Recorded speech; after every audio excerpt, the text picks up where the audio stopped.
Hello everyone. आज हम लोग का day third of EPFO EO and APFC revision through test और एमसीक्यूज यू कैन से। तो ईपीएफओ मेंटरशिप प्रोग्राम का ये पार्ट है। ऑब्वियसली अगर देखा जाए तो ये क्वेश्चन आपको एक दिन पहले प्रोवाइड किया गया, फिर इसको टेस्ट के फॉर्म में आपने दिया।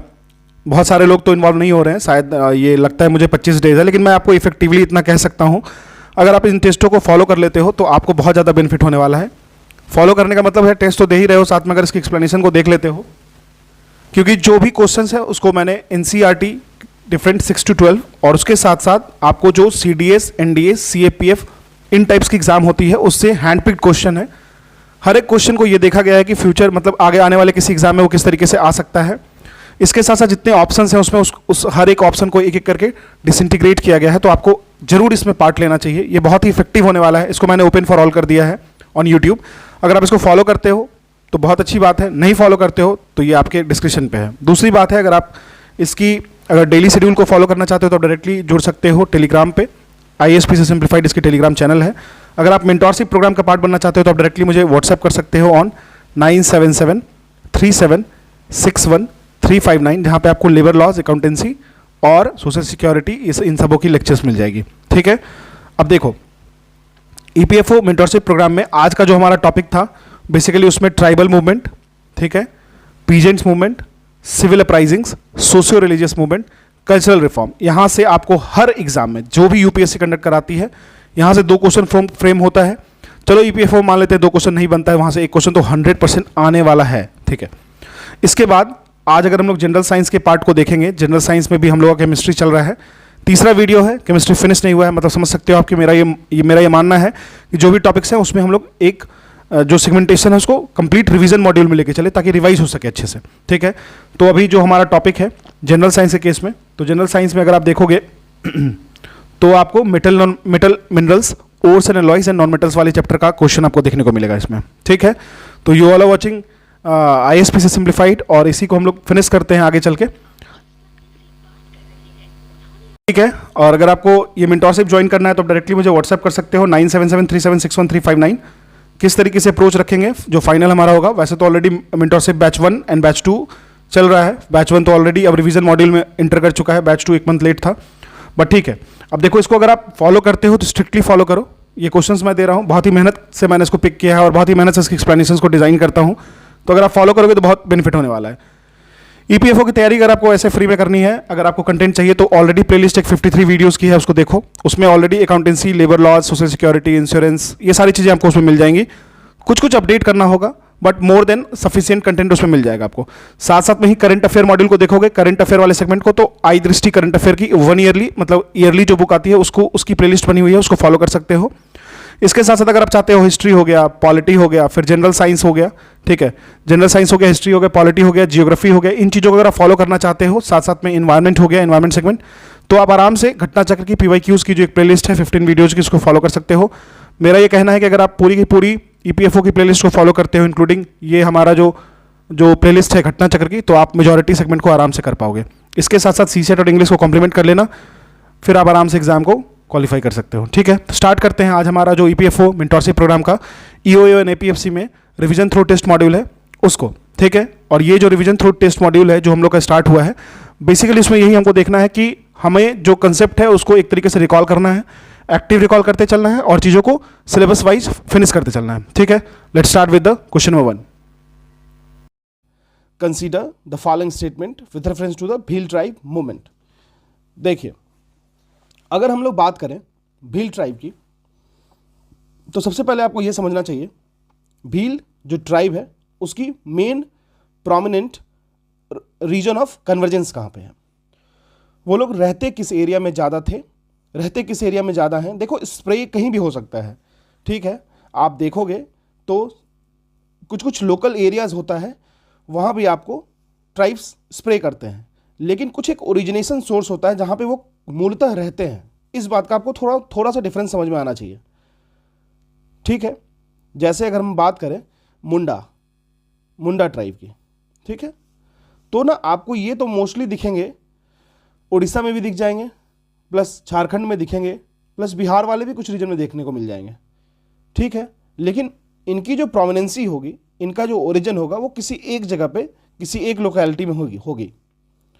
तो इस चीज़ को आप समझना। तो ऐसा नहीं है कि भील अगर आपको महाराष्ट्र वाले रीजन में डोमिनेटेड है तो वो मध्य प्रदेश में नहीं दिखेंगे आपको, या फिर छत्तीसगढ़ में नहीं होंगे। समझ रहे हो आप बात को? तो ठीक है, चलिए क्वेश्चन कह रहा है, ये जो क्वेश्चन है इसको बेसिकली डिजाइन किया गया है class 8th old NCERT book से, चैप्टर 5 से। ठीक है, ऑप्शन 1 कह रहा है it occurred in the north eastern part of India.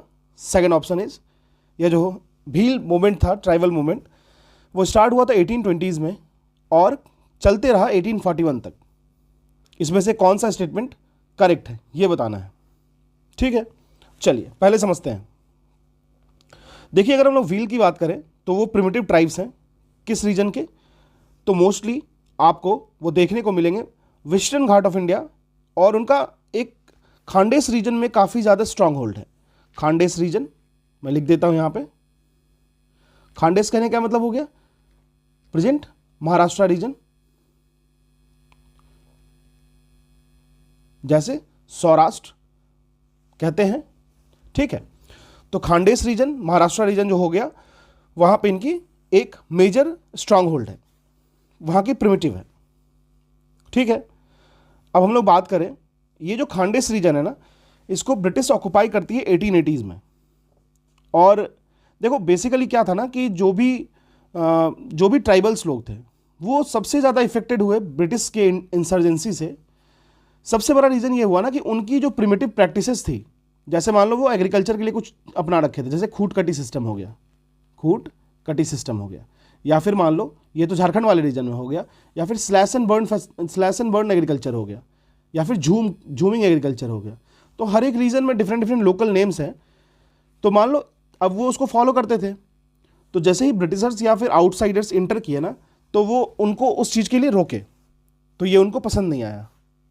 ठीक है, नेचर के साथ जुड़े हुए लोग हैं, नेचर के साथ अडॉप्ट किए हुए हैं, नेचर ने उनको अडॉप्ट किया है और उन्होंने नेचर को अडॉप्ट किया है। ठीक है, चलिए, तो ब्रिटिश ऑक्युपाई करती है इस रीजन को 1818 में। ये जो खांडेस वाला रीजन है इसको ब्रिटिश ऑक्युपाई करती है 1818 में। उसके बाद इसको ना आउटसाइडर्स के हैंड में देती है और कहती है उनको कि आप कम्युनिटी लाइफ को होल्ड करो। तो एक जनरल भील रिवोल्ट स्टार्ट होता है 1870-1980 में। जब ये स्टार्ट होता है तो इसको अच्छे तरीके से क्रश कर दिया जाता है ब्रिटिश गवर्नमेंट के द्वारा। ठीक है, कुछ बेसिक मेजर्स लिए आते हैं इसको स्टॉप करने के लिए, इस मूवमेंट को रोकने के लिए, और वो इजीली इसको क्रश भी कर देते हैं। अगर हम लोग बात करें भील ट्राइबल मूवमेंट के तौर पे, तो आपको एक नाम याद रखना है, सेवाराम जी का। सेवा राम जी का नाम याद रखना है। ठीक है, he was the prominent leader of this revolt. Clear है? देखो, पहले जब स्टार्ट होता है ये रिवोल्ट 1817-19 में, तब तो सेवाराम जी उसको ज्वाइन नहीं करते हैं, लेकिन जब 1825 में ये फिर से रिवोल्ट स्टार्ट होता है ना, तब सेवाराम उसको लीड करते हैं। देखो, हमेशा एक ना एक लीडर चाहिए, वो लीडर अगर रहते हैं तो ज़्यादा इंटेंसिफाई होता है। जैसे कुंवर सिंह आपको पता होगा, बिहार वाले रीजन में, आरा वाले रीजन में। इसी के साथ साथ हर जगह कोई ना कोई एक लीडर होने चाहिए, जैसे सिद्धू, कानू, चांद, भैरव। ठीक है, वैसे ही जैसे बिरसा मुंडा, काना भगत, है ना, जैसे रानी गैडिलियो फ्रॉम मणिपुर। ठीक है, तो ये सेवाराम उनको 1825 में जुड़ते हैं उससे और लीड करते हैं, उसको सुपर हिट करते हैं। छोटे छोटे, अगर देखो कभी भी कोई ट्राइबल रिवोल्ट्स हुआ ना, तो वो एक ऐसा नहीं कि एक बार हुआ पल्स की तरह और एंड हो गया, ऐसा नहीं हुआ। वो ना रिवोल्ट चलते रहा, मतलब कुछ स्पैन ऑफ टाइम के लिए चला। तो ये स्पैन को माना जाता है for the wheel tribal revolt. ये आपको लगभग माना जाता है कि 1817-18 से शुरू हुआ और 46-47 तक चला। तो ये स्टेटमेंट आप करेक्ट मान सकते हो। ठीक है, तो इसका आपको ध्यान रखना होगा। मतलब अब 1820 से 1841 दे रखा है। देखो, अगर हम लोग देखते हैं तो अप्रॉक्सीमेट बात कर दे तो करेक्ट मान लेंगे, लेकिन अगर फिर भी आप सोचो कि इस रिवोल्ट का स्टार्ट कब हुआ था, 1818 या 1817 से 1819 में पहला रिफॉर्म हुआ था, पहला रिवोल्ट हुआ था। तो आप इसको यहाँ पे आपको ब्लिंक हो जाएगा कि ये नहीं होगा, तो आप इसको नेग्लेक्ट कर देना, क्योंकि एटलीस्ट जब ये भी ये भील ट्राइबल मूवमेंट स्टार्ट हुआ तब उसको तो कंसिडर करना पड़ेगा, उस पॉइंट को आपको। हो सकता है बीच में कुछ फ्रेगमेंटेशन हुए, गैप हुआ होगा, लेकिन स्टार्टिंग पॉइंट तो आपको समझ में आनी चाहिए। तो आपको ये तो रॉन्ग हो गया, तो ये हमारा ऑप्शन में आ जाएगा क्योंकि इनकरेक्ट पूछ रहा है। सेकंड कह रहा है it occurred in north eastern part of India.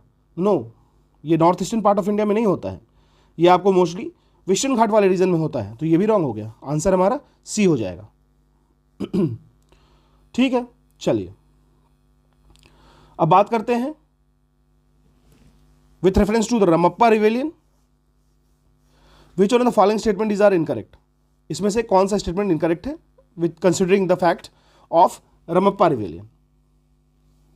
अब ये कह रहा है रमप्पा रिवेलियन की बात करें तो ये आपको हिल ट्राइब्स में हुआ था, और ये भी एक हिली ट्राइब्स का ही रीजन है, लेकिन रमप्पा एक रीजन है। मैं रमप्पा बोल रहा हूं, मतलब बेसिकली रंपा रिवेलियन, और रंपा रीजन में ही हुआ था। और रंपा रीजन बिलोंग कहां से करता है? वाइजैग से, विशाखापट्टनम से। ठीक है, तो बेसिक इनको परेशान कौन कर रहे थे? तो मद्रास प्रेसिडेंसी वाले जो ब्रिटिश रेजिमेंट थे वो इनको परेशान कर रहे थे। चलिए, तो बेसिकली ये हेल्ड हुआ था 1886 में। अब देखते हैं 1886 में हेल्ड हुआ भी था कि नहीं। देखिए यहां ऑप्शन में 1886 दे रखा है, तो आप ये कहोगे कि इतने फैक्चुअल इन्फॉर्मेशन को लेके जाना जरूरी है। मैं कहूँगा बिल्कुल रखना पड़ेगा आपको दिमाग में। देखो मॉडर्न इंडियन हिस्ट्री ना खेल ही है फैक्चुअल इन्फॉर्मेशन, डेट्स, सीक्वेंस, इन चीज़ों को आप अगर करोगे, कंट्रोल करोगे, अपने पार्ट में लाओगे, तो आपसे क्वेश्चन ईजिली सॉल्व होगा। जैसे मैं आपको बताता हूँ, मान लो कोई भी एक यूनियन हो रहा है, तो उस यूनियन में फ्रंट चेयर लगते हैं। ठीक है, तो जैसे मान लो AITUC, all India trade union Congress, यहाँ फ्रंट चेयर लगे, तो यहाँ पे पहले स्ट्रॉन्ग के लीडर बैठे जो इस पूरे के AITUC को लीड करते थे। लेकिन ना एग्जाम का एक नेचर होता है ना कि पीछे वाले चेयर्स में भी पूछ लेंगे कि क्या ये भी इन्वॉल्व थे, तो ना आपको थोड़ा प्रिपेयर होना पड़ेगा। और ये प्रिपरेशन होगी आपको MCQs लगा के धीरे धीरे। इससे क्या फ़ायदा आपको मिलेगा? इससे यही फ़ायदा मिलेगा कि वो चीज़ें आपके नोट्स में कहीं पे भी अगर ऐड हो जाती हैं तो आप धीरे धीरे उस पर ईजिली स्ट्रांग होल्ड बना लोगे। चलिए, तो देखो जब ये रंपा रिबेलियन जो हुआ था ना, वो बेसिकली हेल्ड हुआ था ईयर 1879 में, तो ये ऑप्शन हमारा रॉन्ग हो जाएगा क्योंकि ये हुआ था 1879 में। ठीक है, अब देखो अगर हम लोग बात करें ना रंपा रिबेलियन की, तो देखो इसका ना बहुत सारे, मतलब लगभग 5, ये रिबेलियन 5 फेज में हुआ था। सबसे पहले सबसे मोस्ट इंपॉर्टेंट और मोस्ट फोकस जो रंपा रिबेलियन था वो आपको लेड किया गया था ब्रिटिश के अगेंस्ट।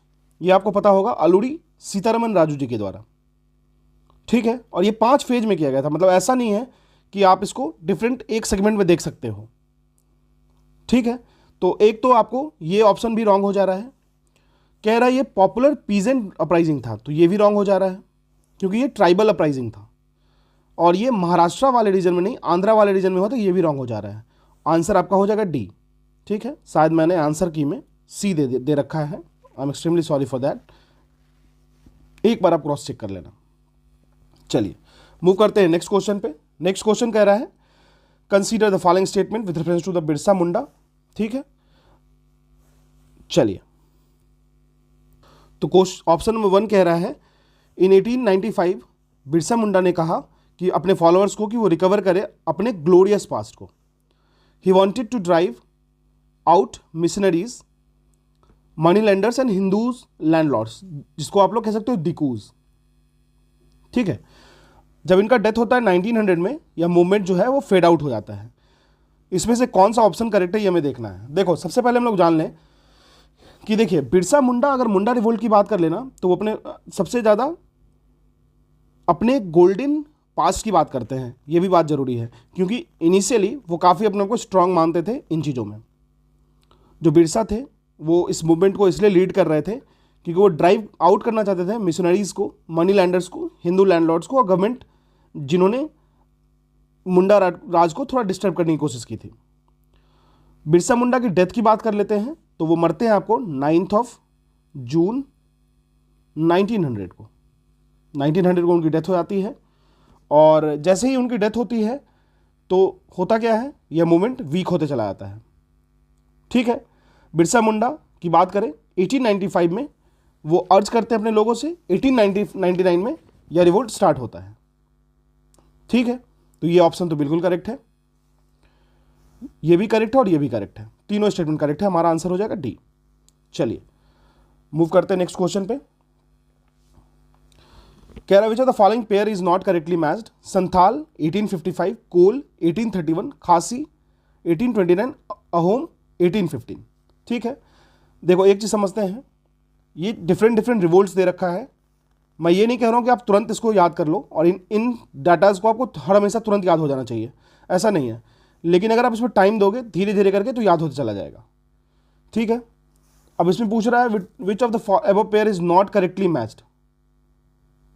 तो सबसे पहले जान लीजिए संथाल जो रिवोल्ट हुआ था ये आपको छोटा नागपुर प्लेट्यू वाले रीजन में हुआ था, और ये आपको झारखंड वाला रीजन है प्रेजेंट डे, पहले बिहार में फॉल करता था ये। ठीक है, जब आप बिहार की मैप को देखोगे, ठीक है, तो ये वाला रीजन आपको पहले तो पूरा इस तरीके का था, झारखंड अलग हो गया आपको 15 नवंबर 2000 में।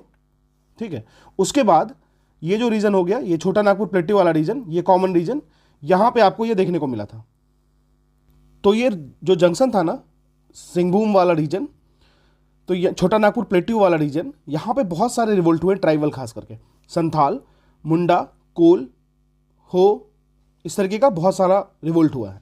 ठीक है, मुंडा रिवोल्ट को आप उलगुलान रिवोल्ट भी कहते हो, संथाल हुआ था आपको 1855 में, कोल रिवोल्ट 1831 में, 1831-32 में ये हुआ था, खासी रिवोल्ट आपको नॉर्थ ईस्ट वाले रीजन में 1829 में।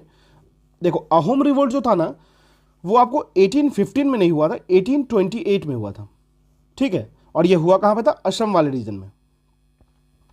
बेसिकली जो पहला वॉर हुआ था ना एंग्लो बर्मीज वॉर, जिसको मैंने ऑलरेडी पढ़ाया है आपको, आप मुझे कमेंट सेक्शन में बताना एंग्लो बर्मीज वॉर में पहला जो वॉर हुआ था उसमें कौन सी संधि हुई थी, कौन सी ट्रीटी हुई थी। ठीक है, तो जो रेस्पॉन्स था ब्रिटिश ने कंट्रोल कर लिया, फर्स्ट एंग्लो बर्मीज वॉर में ही कंट्रोल उनका काफ़ी हेवी हो गया था।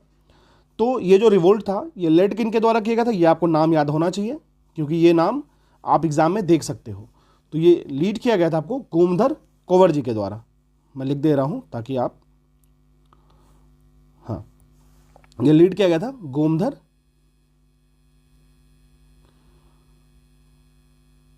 कोवर जी के द्वारा। ठीक है, ये अहोम प्रिंस थे और इन्होंने अपने साथ अपने फॉलोअर्स को लेके आगे बढ़े और कहे कि अब देखो आपकी बहुत ज़्यादा हो रही है, हम लोग अब बात करेंगे आपको अपने तरीके से। बेसिकली ये ट्राई करते हैं कि किसी तरीके से रंगपुर एक जगह है उसको सीज करने का, लेकिन वो फेल कर जाते हैं, और उससे जब वो फेल कर जाते हैं तो फिर ब्रिटिश क्या करती है, इनको अरेस्ट कर लेती है और इन पर ट्रायल चलाती है। अल्टीमेटली ब्रिटिश जीतती है और अपने जो भी किंगडम था असमीज रूलर का, जो महाराजा पुरंदर सिंह थे, पुरंदर सिंह कहिए, पुरंदर सिंह नरेंद्र कहिए, उनकी एरिया को ये कैप्चर करने की बात करने लगते हैं। हमेशा याद रखिएगा एक चीज़, ब्रिटिश के आगे ये लोग इसलिए नहीं जीत पाते थे क्योंकि उनके पास जो मॉडर्न वेपन्स थे और इनके पास ओल्ड ट्रेडिशनल वॉर लड़ने की क्षमता थी। हालांकि मराठा फिर भी डोमिनेंट रहे किसी पॉइंट ऑफ टाइम में क्योंकि उनके पास गुरिल्ला वॉर था। चलिए अब बात करते हैं नेक्स्ट क्वेश्चन पे। तो consider the following statement with reference to the tribal movement in India. New revenue system and the exploitation by traders were the main reason behind the tribal movement. The Worli revolt took place in Maharashtra. देखो सबसे पहली बात समझो, अभी आप सुनते होंगे ना मुंबई वॉरली सी लिंक, तो वॉरली आप मुझे कमेंट सेक्शन में बताना अगर आप इन्वॉल्व होते हो तो। वॉरली एक रिवर है, एक हिल है या प्लेट्यू का नाम है। ठीक है, मुंबई वॉरली सी लिंक सुनते होंगे। तो सीधी सी बात है, ये जो क्वेश्चन है वो काफ़ी आसान क्वेश्चन था क्योंकि आप वॉरली देखोगे तो महाराष्ट्र समझ में आ जाएगी आपको बात। तो नई रेवेन्यू सिस्टम जो लगाया जा रहा था ट्रेडर्स के द्वारा वो मेन रीज़न था ट्राइबल मूवमेंट के कारण, बिल्कुल ये भी सही है। और जो वॉरली रिवोल्ट था वो आपको महाराष्ट्र वाले जोन में हुआ, तो दोनों स्टेटमेंट हमारा करेक्ट है, आंसर सी हो जाएगा। जो कॉलोनियल रूल है इंडिया में ना वो बहुत एक तरीके से बहुत ट्राइबल रिवोल्ट्स को बहुत ज़्यादा विटनेस किया है। जो नए रेवेन्यू सिस्टम आए या फिर लैंड को एक पेरिसेबल कमोडिटी की तरह बिहेव किया गया, फिर फॉरेस्ट लॉज लगाए गए और साथ साथ में ही बहुत तरीके के रेस्ट्रिक्शन लगाए गए ट्राइबल्स पे, खासकर फॉरेस्ट वाले रीजन में। और उनका जो एक्सप्लॉयटेशंस था थ्रू ट्रेडर्स और मनी लैंडर्स के द्वारा बढ़ने लगा। तो ये भी एक बहुत बड़ा रीजन था ट्राइबल रिवोल्ट्स का, ट्राइबल मूवमेंट का इंडिया में, वो भी इतना फ्रिक्वेंटली। आप ना एक जोन देखना 1857 रिवोल्ट से पहले, तो आपको ना एक बहुत सारा जोन ऐसा मिलेगा जहाँ पे सिर्फ ट्राइबल्स इंडिया में बहुत ज़्यादा एक्टिवेट हुए थे क्योंकि इनको ना फॉरेस्ट के साथ छेड़छाड़ पसंद नहीं आता था। इनका घर है फॉरेस्ट, ये रहते हैं फॉरेस्ट में, ये मेडिसिन यूज़ करते हैं फॉरेस्ट की, ये खाते फॉरेस्ट से, ये सोते फॉरेस्ट में है।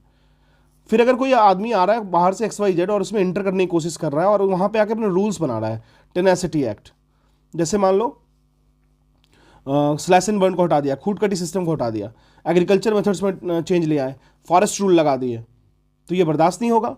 सामने वाले लोग सोचेंगे मेरे से मेरा घर छीन रहा है, तो वो लड़ते थे, ठीक है। और अगर वॉरली रिवोल्ट की बात करें तो ये भी एक तरीके का आदिवासी रिवोल्ट था। जगह मैं बता देता हूँ आपको, क्योंकि ये जगह था आपको, एक जारी विलेज है जारी विलेज, वहां पे ये हुआ था, ठीक है ना। तालसारी तालुका महाराष्ट्र में। अब आप पूछोगे ये विलेज और तालुका याद रखने की क्या जरूरत है, क्योंकि ये रिवोल्ट एक ट्राइबल रिवोल्ट था, तो आपको ध्यान रखना चाहिए मेरे अकॉर्डिंग। और ये हुआ कब था, तो हुआ था आपको 1945 में। इस रिवोल्ट की बात करें तो ट्राइबल जो थे वो काफ़ी इफेक्टेड थे अपने एक्सप्लॉइटेशन से। लैंडलॉर्ड्स, मनी लैंडर्स, ये सारे लोग उसको बहुत परेशान करते थे।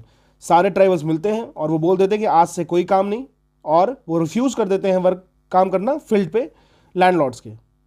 जब तक वो 12 आना, सोच लो आप 12 आना की बात कर रहे हैं, जब तक उनको 12 आना एक दिन का वेज नहीं मिलता तब तक वो काम नहीं करेंगे, है ना। आपने गाना सुना हो ना, 12 आना दे, क्यों ये गाना क्यों चलते आ रहा है, क्योंकि ऐसी चलती थी, पूरे पूरे दिन काम करवाते थे, 12 घंटे 14 घंटे, और उनको 12 आना पे करते थे, है ना। तो ऑप्शन हमारा दोनों हो गया। चलिए next question, which among the following provided a common factor for tribal insurrection. तो कॉमन फैक्टर पूछ रहे हैं। देखो क्वेश्चन में ना, देखो मेरा मेन एम है कि मैं आपको ये बताऊं ना किस तरीके से आप फंस सकते हो। तो which among the following provided a common factor for tribal insurrection in India in the 19th century. Question लिया गया है क्लास 8th न्यू NCERT से, और ये क्वेश्चन देखो NCERT का क्वेश्चन, और इसको IAS प्रीलिम्स 2011 में पूछा भी गया है, और अभी भी पूछा जाता है। मैंने बहुत सारे पॉइंट्स को ऐसे देखे NCERT में जो 2018-2019 में पूछे जा रहे हैं, है ना। तो देखो चलो देखते हैं इसमें से कौन सा कॉमन फैक्टर है, कौन सा फैक्टर है। फर्स्ट कह रहा है introduction of a new system of land revenue and taxation of tribal products, मतलब ट्राइबल प्रोडक्ट्स पे टैक्सेशन का सिस्टम, और साथ साथ में ही नए लैंड रेवेन्यू सिस्टम की इंट्रोडक्शन। सेकंड कह रहा है influence of foreign religious missionaries in tribal areas, जो कि अभी भी है। Rise of large number of money lenders, traders and revenue farmers and as a middle man in tribal areas. Fourth कह रहा है the complete disruption of the old agrarian order of the tribal community. देखो एक बात जान लो, जब इस question को मैं बनाने बैठा ना, तो मुझे एक चीज़ लगा कि यार इसमें तो लगभग मैक्सिमम ऑप्शंस ऐसे हैं जो सारे के सारे सेटिस्फाई करते हैं, कहीं ना किसी हर जगह पे आपको इन सारे ऑप्शन से ट्राइबल्स इफेक्टेड रहे, और वो आपस में वो इस वजह से वॉर किए हैं, ब्रिटिश के अगेंस्ट गए हैं। लेकिन एक ऑप्शन इसमें ऐसा है ना कि जो हर लोगों में कॉमन रहा है, क्योंकि यहाँ पे कॉमन फैक्टर पूछ रहा है, देख लो आप खुद, है ना। यहाँ पे वैसा कुछ नहीं पूछ रहा है जो आपको एक किसी एक या फिर 2 या 3 या 4 ट्राइबल रिवोल्ट में फैक्टर हो, लेकिन एक कॉमन फैक्टर। तो ना ओल्ड एग्रेरियन जो ऑर्डर था ना, उसको डिस्टर्ब ये कर रहे थे, उसको परेशान कर रहे थे, बोल रहे थे इस तरीके से आप नहीं कर सकते हो, तभी ये लोग ज़्यादा ही, मतलब अगर देखा है तो जितने भी ट्राइबल रिवोल्ट्स होते हैं कॉमन फैक्टर सबसे ज़्यादा यही था। समझ रहे आप, क्वेश्चन की जो गेस्ट है उसको पकड़ो, और सबसे पहले बात समझो कि पूछना क्या चाह रहा है ना। चलिए अगर बात करें तो मेन रीजन की बात कर लेते हैं, जो ट्राइबल इंसरेक्शंस की। तो 19th सेंचुरी वाले एरिया में जो भी ओल्ड एग्रेरियन ऑर्डर थी ट्राइबल कम्युनिटीज़ में, ट्राइबल जो सेंट्रल इंडिया में रहते थे, जैसे भील्स हो गए, गौंड्स हो गए, संथाल हो गए, मुंडाज हो गए, उनको ना डिप्राइव किया गया फॉरेस्ट राइट से, कि आपको मतलब आप फ्यूल कलेक्ट मत करो, फूडर फॉरेस्ट से मत लेके जाओ, और बहुत सारे ऐसे लॉज बनाए गए जो ब्रिटिश कॉलोनियल अथॉरिटीज़ उस पर सुपरसीड कर रहे थे। और इससे क्या हो रहा था, इससे उनकी लाइफस्टाइल इफेक्टेड हो रही थी, इससे उनका ओल्ड एग्रेरियन ऑर्डर जो था वो इफेक्टेड हो रहा था, ठीक है। चलिए now let's move to the next question. कह रहा है which of the following statement is incorrect in the context of the indigo rebellion. Indigo rebellion के कॉन्टेक्स्ट में, इंडिगो रिवेलियन के कॉन्टेक्स्ट में कौन सा स्टेटमेंट हमारा इनकरेक्ट हो रहा है। पहले इनकरेक्ट की बात कर लेते हैं, फिर देखते हैं। यह क्वेश्चन आपको लिया गया है क्लास 8th न्यू NCERT से, ठीक है। चलिए देखिए कह रहा है इंडिगो रिवेलियन इनकरेक्ट बोल रहा है, it took place in Gujarat, ठीक है। तो देखो सबसे पहले तो कोई भी अगर कभी भी तुम मॉडर्न इंडियन हिस्ट्री पढ़ रहे हो ना और बंगाल पढ़ रहे हो, क्योंकि बंगाल के बिना आपका मॉडर्न इंडियन हिस्ट्री चलेगा नहीं, क्योंकि जैसे अभी दिल्ली है ना वैसे बंगाल था, trading centre, British settlement, British factory, fort Williams सारे वहीं पे थे। तो मतलब आप बंगाल को नहीं जानोगे तो किसी को नहीं जानोगे, ठीक है। तो इंडिगो जो रिबेलियन था ना वो बंगाल वाले एरिया से रिलेटेड था। तो कोई भी बच्चा भी अगर वो पढ़ रहा होगा इस क्वेश्चन को तो गुजरात को एलिमिनेट कर देगा। लेकिन मेरा ये मकसद नहीं था कि आपको इजीली इस आंसर को बता देना, इसमें कुछ चीज़ें हैं जो हम लोग समझेंगे, ठीक है। चलिए, एक तो ये हो गया। सेकंड कह रहा है village headman and zamindar supported rebellion, वो सपोर्ट करते हैं रिबेलियन को, ठीक है। As a result of rebellion the indigo commission was appointed, indigo नील की कमीशन बनी, ठीक है। फोर्थ कह रहा है the commission held the planters guilty, मतलब प्लांटर्स ही गिल्टी हुए इसमें। चलिए अब इसके बारे में जान लेते हैं। ये तो पता चल गया होगा आपको कि आंसर हमारा ए हो जाएगा क्योंकि इनकरेक्ट पूछा है। तो बेसिकली जो इंडिगो रेबेलियन था वो एक पीजेंट मूवमेंट था और सब्सिक्वेंटली अपराइज करता है इंडिगो फार्मर्स के अगेंस्ट में द इंडिगो प्लांटर्स। तो इंडिगो फार्मर्स जो थे वो इंडिगो प्लांटर्स के अगेंस्ट जाते हैं, ठीक है ना। जो बोलते हैं कि मैं खेती करूंगा, जो प्लांटर्स होते हैं वो करवाते हैं, उनके अगेंस्ट में था ये, ठीक है, याद रखिएगा। और एक चीज़ और याद रखिएगा, ये जो रीजन था ना इंडिगो रिबेलियन वाला, वो आपको नादिया डिस्ट्रिक्ट है एक, ठीक है ना, चांगछा विलेज है नादिया डिस्ट्रिक्ट इन बंगाल, ठीक है। मैं लिख देता हूँ, हो सकता है कुछ स्पेलिंग का आपको समझ ना आए। देखो मैं बताता हूँ, चांगछा विलेज था, ये हो गया विलेज। और अगर हम लोग डिस्ट्रिक्ट की बात करें तो नादिया डिस्ट्रिक्ट, ये तो अभी भी न्यूज़ में सुनते होगे आप, बंगाल में। हुआ कब था ये 1859 के आसपास हुआ था, ठीक है। एक बहुत ही फेमस बुक इस रिवोल्ट से रिलेटेड है, मैं आपको दो बुक बताता हूं। एक तो नील दर्पण हो गया, नील दर्पण जिसपे एक प्ले भी है, ठीक है, शिशिर कुमार घोष की। और दूसरा है, अगर इंडिगो एक सन्यासी से रिवोल्ट था, सन्यासी, आप सन्यासी वाली मुझे बताओ, सन्यासी जो रिवोल्ट था उससे कौन सी मतलब ये रिवोल्ट किस बुक में डिस्कशन की गई है इस रिवोल्ट के बारे में। और नील दर्पण तो आपको पता चल ही गया होगा, इंडिगो रिबेलियन से रिलेटेड था, ठीक है। चलिए मूव करते हैं नेक्स्ट पे। कह रहा है consider the following statements, Bardoli Satyagraha occurred in the year 1928, ठीक है। It was headed by the Sardar Vallabhbhai Patel और he also organized a no tax campaign by the peasants, ठीक है। चलिए देखिए, बारदोली अगर आप सोचते हो ना तो गांधी जी आपके दिमाग में आते हैं, लेकिन एक बात याद रखिएगा, बारदोली की जब भी बात होगी तो वल्लभ भाई पटेल इसमें प्रोमिनेंटली हेड किए थे इसको, ये बात ध्यान रखिएगा। ये क्वेश्चन आपको क्लास 12th ओल्ड एनसीईआरटी से कलेक्ट की गई है, ठीक है। अब देखिए, तो यहां पे देखो बारदोली सत्याग्रह की बात कर लेते हैं। सबसे पहले यहां पे नेचर ऑफ द रिवोल्ट समझेंगे तो पीजेंट मूवमेंट था जो लॉन्च किया गया था 1928 में, किसके द्वारा, तो ये लॉन्च किया गया था आपको सरदार वल्लभ भाई पटेल जी के द्वारा। जब ये लॉन्च किया गया तो ये सत्याग्रह के मोड में था। जो फार्मर्स थे बारदोली के गुजरात वाले रीजन में, वो अपोज करते हैं unjust increase in land revenue. देखो लैंड रेवेन्यू को बढ़ा दिया गया था, कितना बढ़ा दिया गया था, 22% इंक्रीज कर दिया गया था, 22% इंक्रीज, मतलब जीएसटी से भी काफ़ी ज़्यादा, ठीक है, 22% इंक्रीज हो गया था। एक नो टैक्स कैंपेन जो कि गांधीयन प्रिंसिपल पे बेस्ड था, याद रखिए गांधीयन प्रिंसिपल्स पे बेस्ड था, गांधीयन प्रिंसिपल पे बेस्ड था। मतलब क्या, तोड़फोड़ नहीं करना है, किसी का सर नहीं तोड़ना है, ठीक है, उस पर बेस्ड था। लॉन्च किसके द्वारा किया गया था, फार्मर्स के द्वारा लॉन्च किया गया था। और लीडर कौन थे, सरदार पटेल थे। और इसी रिवोल्ट में, इसी पीजेंट रिवोल्ट में सरदार पटेल की लीडरशिप काफ़ी ज़्यादा एक्सेप्शनल सामने आई थी सब लोगों के। सरदार पटेल और उनकी जो कमिटमेंट थी फार्मर्स को लेके वो काफ़ी ज़्यादा माना गया था, ठीक है। और इनको सरदार की भी उपाधि इसी रिवोल्ट के वक्त मिली है, इसी मूवमेंट के वक्त मिली है, जो कि वहाँ की महिलाओं ने इनको दिया था, ठीक है। और ये इतना इन्फ्लुएंशियल था रिवोल्ट कि ब्रिटिश बोल गए ठीक है भाई, मैं पीछे लेता हूँ जो भी मैंने इम्पोजिशन किया है, ठीक है। तो लैंड रेवेन्यू रेट्स को रिड्यूस कर दिया गया। क्लियर है, काफ़ी अच्छा क्वेश्चन, यहाँ all of the given options are correct. Now let's move to the next question. कह रहा था founding president of all India Kisan Sabha, all India Kisan सभा। देखो किसान सभा की बात हो, इस क्वेश्चन को ना मैंने इंटेंशनली इसलिए डाला ना क्योंकि आपको एक नाम याद रखना है और वो नाम है स्वामी सहजानंद सरस्वती, स्वामी सहजानंद सरस्वती। क्योंकि अगर आप बात करते हैं फार्मर्स की और स्वामी सहजानंद सरस्वती आपके आसपास नहीं रिकॉल हो पा रहे हैं, तो आप बहुत बड़े मेजर पोर्शंस को आप लूज कर सकते हो। ये क्वेश्चन आपको क्लास 12th न्यू एनसीईआरटी में से कलेक्ट किया गया है, यूपीपीसीएस प्रीलिम्स 2015 में भी पूछ रखा है, ठीक है ना। चलिए, जो फाउंडिंग प्रेसिडेंट थे ऑल इंडिया किसान सभा के, वो आपको स्वामी सहजानंद सरस्वती थे, और इसको फॉर्म कब किया गया? 1936 में। 1936 में इसको फॉर्म किया गया था। अब इसके और कुछ समझ लेते हैं, कुछ जो प्रोमिनेंट मेंबर्स थे, नाम याद रखना होगा क्योंकि पीजेंट्स फार्मर्स काफ़ी इंपॉर्टेंट हो गया, ठीक है। जैसे एनजी रंगा, एक थे आपको राम मनोहर लोहिया, पता ही होगा आपको, बिहार से थे। फिर जेपी जयप्रकाश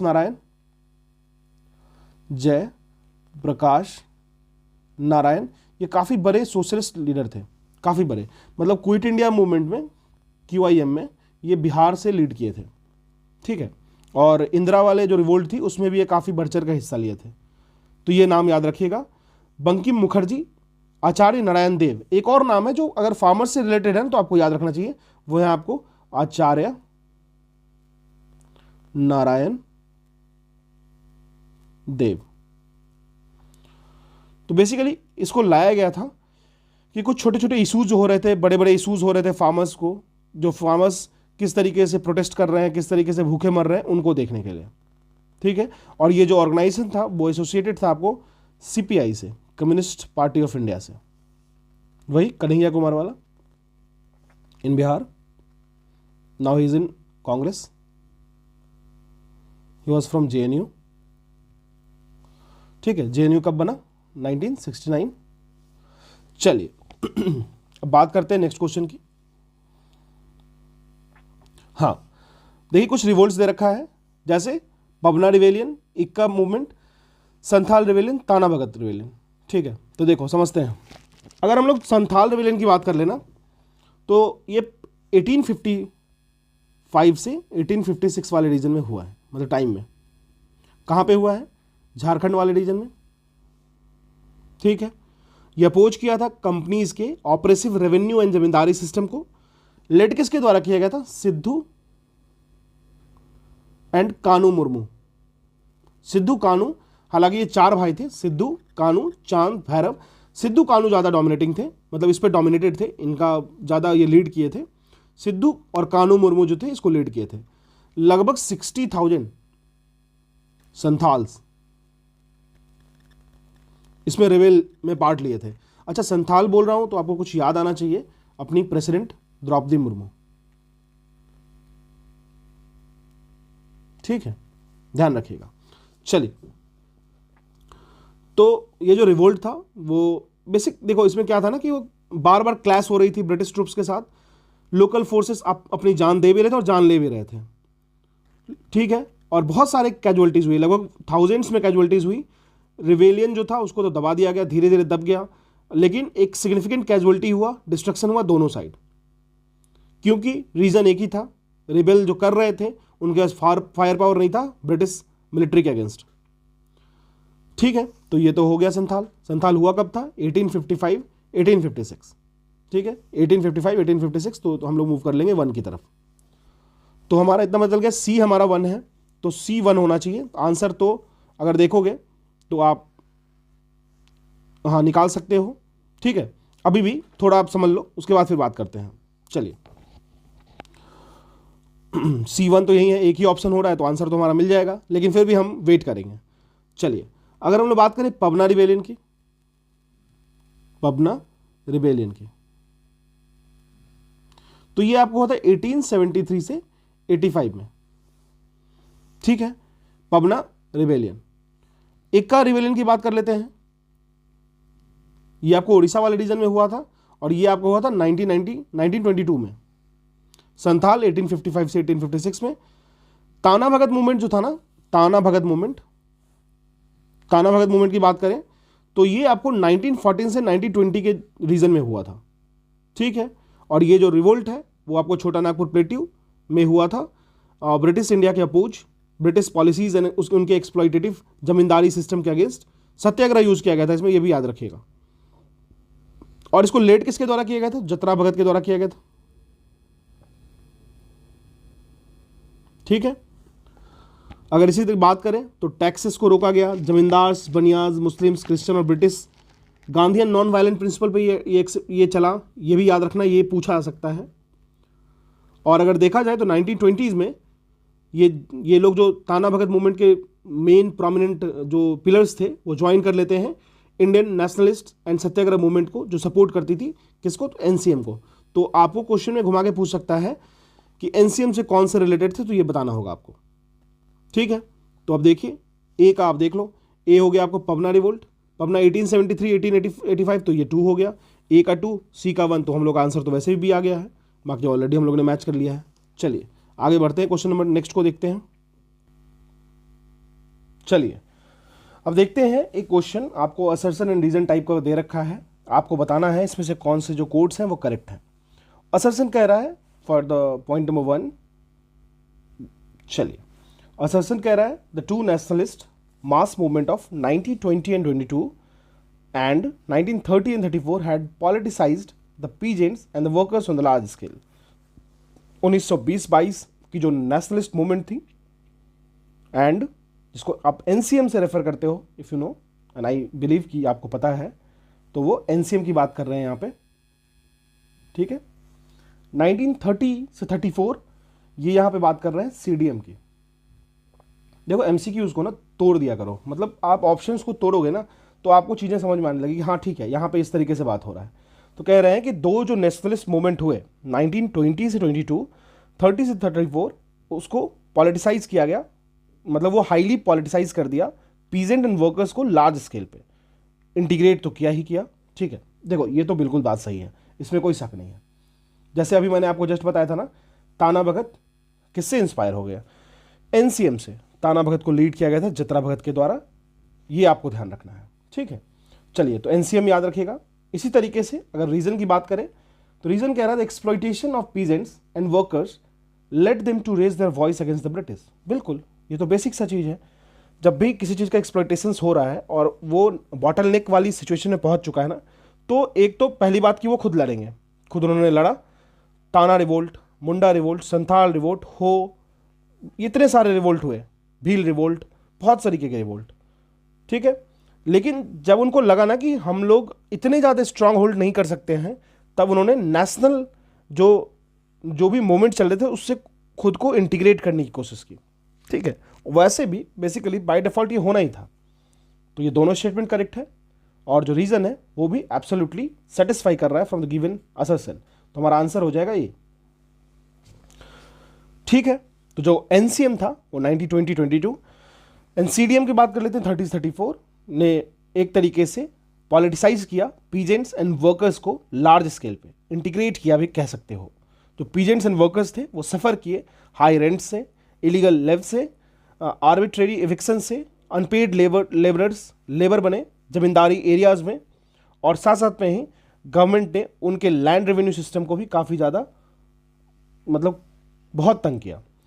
चलिए अब बात करते हैं अपने नेक्स्ट क्वेश्चन की तरफ चलते हैं। इतना ही कलेक्शन होना था, जो भी पॉइंट निकालना है क्वेश्चन से उसको निकाल के मैं आपके सामने रख दूंगा, आप उसके साथ जैसे बिहेव करना है कर लो। ठीक है, which one of the following revolt was made famous by Bankim Chandra Chatterjee. Bankim Chandra Chatterjee के द्वारा कौन से रिवोल्ट को फेमस किया गया, जो उनकी नोवेल में मेंशन। तो कौन सी नोवेल की बात हो रही है, आनंद मठ की बात हो रही है। तो ये किस रिबेलियन से, किस रिवोल्ट से एसोसिएटेड था। ठीक है, तो देखिए बेसिकली मैंने आपसे ये क्वेश्चन भी पूछा था, सन्यासी रिवोल्ट, जो सन्यासी रिबेलियन था ना, वो फेमस हुआ था बाय बंकिम चंद्र चटर्जी। उनके नोवेल में ही इसका डिस्कशन काफ़ी हुआ था, वो है आनंद मठ। ठीक है, आनंद मठ नोवेल में, आनंद मठ जो बेसिकली ये जो रिबेलियन हुआ था, सन्यासी रिबेलियन, वो आपको बेसिक गुजरात वाले रीजन में हुआ था, और उसका जो टाइम फ्रेम था वो लगभग 70s के समय में था, और इसको लेड किया गया था। देखो ये एक यूनिक रिवोल्ट है। ठीक है ना, ये एक यूनिक रिवोल्ट है इन द सेंस कि इसको ना किसी लीडर के द्वारा रूल नहीं किया गया था, या फिर इनको किसी लीडर के द्वारा सुपरसीड नहीं किया गया था, इसको किसी लीडर के द्वारा सुपरहिट नहीं किया गया था। किसके, तो इसको चला कौन रहे थे, इसको ये रिवोल्ट हुआ कैसे था, तो ये हुआ था आपको, इसको लीड किए थे खुद सन्यासी, जो सन्यासीज लोग थे एंड फकीर्स लोग थे। ठीक है, सन्यासी एंड फकीर्स जो थे उन्होंने खुद ही लीड किया था। तो ये कोई भी इनका पॉइंट नहीं था, ठीक है। जो ब्रिटिश गवर्नर जनरल थे वॉरेन हास्टिंग, उनके रीन में हुआ था और वो इसको एक तरीके से सप्रेस कर दिए थे कि ये टाइम के साथ ये फिर से ना आए। तो इसको ब्लॉक इनके द्वारा किया गया था गवर्नर जनरल जो थे वॉरेन हास्टिंग, उनके द्वारा, वॉरेन हास्टिंग के द्वारा। क्लियर है? चलिए मूव करते हैं। देखो same question asked in class 8th old NCERT, ये तो बहुत पहले लिखा गया होगा, इसको पूछा गया IAS 2006 में, ठीक है। तो आप आराम से सिविल सर्विसेज दे रहे हो या फिर कोई भी एग्जाम दे रहे हो, आपको पूरा भरोसा करना चाहिए एनसीईआरटी पे। एक कोर तो आपके डेवलप होनी चाहिए, आप कैसे भी क्वेश्चन से उसको ब्रेक करके बना लोगे। Now let's move to the next question which I have taken from UPSC civil services examination prelims 1997। देखो कह रहा है मोपला रिवोल्ट। देखो मोपला की बात हो ना तो केरल चले जाना, ठीक है। तो मोपला रिवोल्ट केरल में हुआ था, एब्सोल्युटली करेक्ट। पवना जो हुआ था ना वो बंगाल में हुआ था, बंगाल। शायद मैंने इससे पहले पवना को बोल दिया था, आप शायद पंजाब, तो एक बार देख लीजिएगा। पवना जो है बंगाल वाले रीजन में हुआ था, ठीक है। फिर एक का रिवोल्ट जो था ना वो अवध वाले रीजन में, मतलब यूपी वाले रीजन में हुआ था, सेंट्रल प्रोविंस वाले रीजन में, ठीक है ना। तो अवध वाले रीजन में हुआ था। बिरसा रिवोल्ट आपको पता है उस वक्त जो इंटीग्रेटेड बिहार झारखंड था, अभी वो झारखंड है। तो अगर मोपला की बात करें, मोपला केरल में 1921 में हुआ था। 1921 में मालाबार रिवेलियन हुआ, जिसको हम लोग मोपला रिवेलियन कहते हैं या फिर मापिला रिवेलियन कहते हैं, दोनों नाम से जानते हैं। बेसिकली केरला में ब्रिटिश कॉलोनियल रूल और जो प्रिवेलिंग फ्यूडल सिस्टम था, ठीक है ना, फ्यूडल सिस्टम के अगेंस्ट ये स्टार्ट हुआ था। इसमें क्या हुआ था कि बहुत सारे अटैक्स हुए कॉलोनियल सिंबल्स पे, क्लैश हुआ मापिला पीजेंट्स और लैंडलॉर्ड्स के बीच में, और साथ साथ में ही इसका फाइनल रिजल्ट क्या हुआ, वाइड स्प्रेड, बहुत लंबी चौड़ी कैजुअलिटीज हुई इसमें, और बहुत सारे इंप्रिजन भी हुए थे। अगर आपसे पूछा जाए तो मोपला रिवोल्ट में गांधी जी का भी एसोसिएशन था 1921 के समय में। इक्का की बात कर लेते हैं, इक्का मूवमेंट की। तो देखो इक्का मूवमेंट बेसिकली इमर्ज हुआ था 1921 के टाइम में, सेम कहां पे, तो हरदोई वाले रीजन में। हरदोई जो बहराइच वाला रीजन है, हरदोई, बहराइच एंड सीतापुर, ये अवध के प्रिंसली स्टेट वाले रीजन में पड़ता है, ठीक है ना, यूपी वाले एरिया की बात हो रही है। इसी के साथ साथ अगर बात करें तो ये इनिशियली सपोर्ट किया गया था कांग्रेस के द्वारा और खिलाफत मूवमेंट में, ठीक है। अगर हम लोग बात करें तो ये लेड किसके द्वारा किया गया था, ये लेड किया गया था मदारी पाशी के द्वारा, मदारी पाशी जी इसको लीड किया था, ठीक है। फिर अगर बात करें तो ये जो प्रोटेक्ट था वो ये जो प्रोटेस्ट था वो हाई रेंट्स, ठेकेदार के operations and share cropping pattern था, उस पर था। रिलीजियस रिचुअल्स हुए, उसमें इक्का मीटिंग्स हुई, इक्का रिवोल्ट्स की।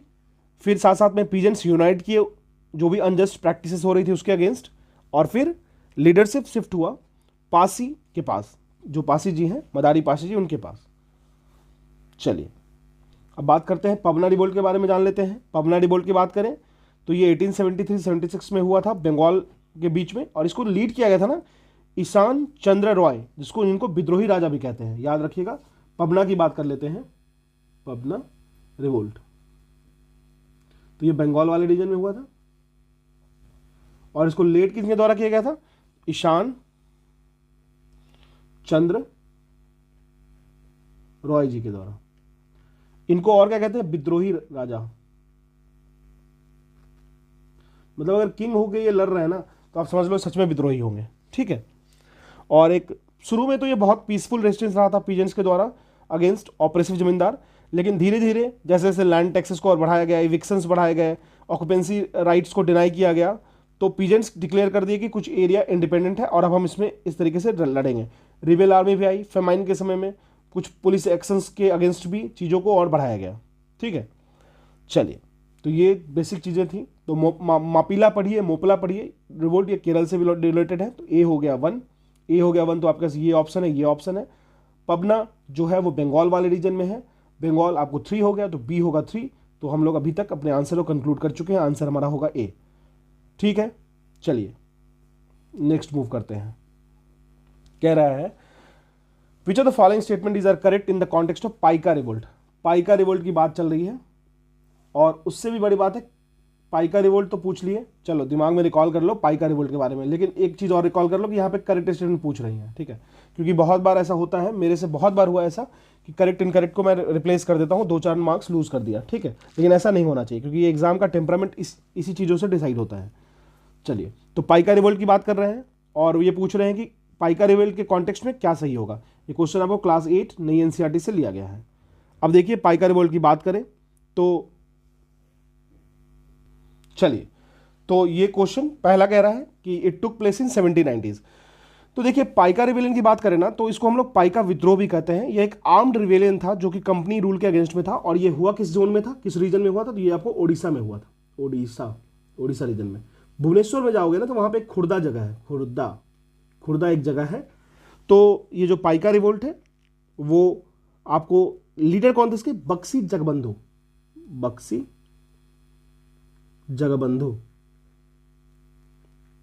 ठीक है। बक्सी जगबंधु जो थे वो हेरिडेटरी चीफ थे militia army of Gajapati king of Khurda जो आपको भुवनेश्वर वाले रीजन में है। जो पाइका थे वो अटैक करते हैं ब्रिटिश सिंबल एंड पावर को, फिर जला देते हैं पुलिस के स्टेशंस को, एडमिनिस्ट्रेटिव ऑफिस को और ट्रेजरी को लूट लेते हैं और वो खुर्दा की तरफ मार्च करते हैं, ठीक है। तो पहला स्टेटमेंट अगर हम लोग देखें तो जो पाइका रिवोल्ट है वो कब हुआ था ये समझ लेते हैं। तो वो देखो बेसिकली ना ये पाइका रिवोल्ट जो था वो 1817 के टाइम में हुआ था, 1790s के समय में नहीं, तो ये हुआ था 1817 के समय में। देखो मैं मानूंगा कि ये क्वेश्चन जब भी पढ़ेंगे तो ये लगेगा यार डेट कौन पूछता है 1790s, लेकिन एक काम करना अभी के बाद 1817 को ना जो भी मैं सीट दूंगा उसमें ही रख लेना, या फिर आप जो कुछ भी नोट्स बना रहे हो उसमें डाल लेना, क्योंकि ये ना आज के बाद आपसे गलती नहीं होनी चाहिए, ये आप सोचो। चलो अभी मैं मानता हूँ कि ये थोड़ा सा ज़्यादा ही कोर स्टैटिक हो जा रहा है, लेकिन होगा, इसको आप आगे की तरफ यूज कर सकते हो, ठीक है। सेकंड तो बक्सी जगबंधु इनको लीड किए थे, सही है।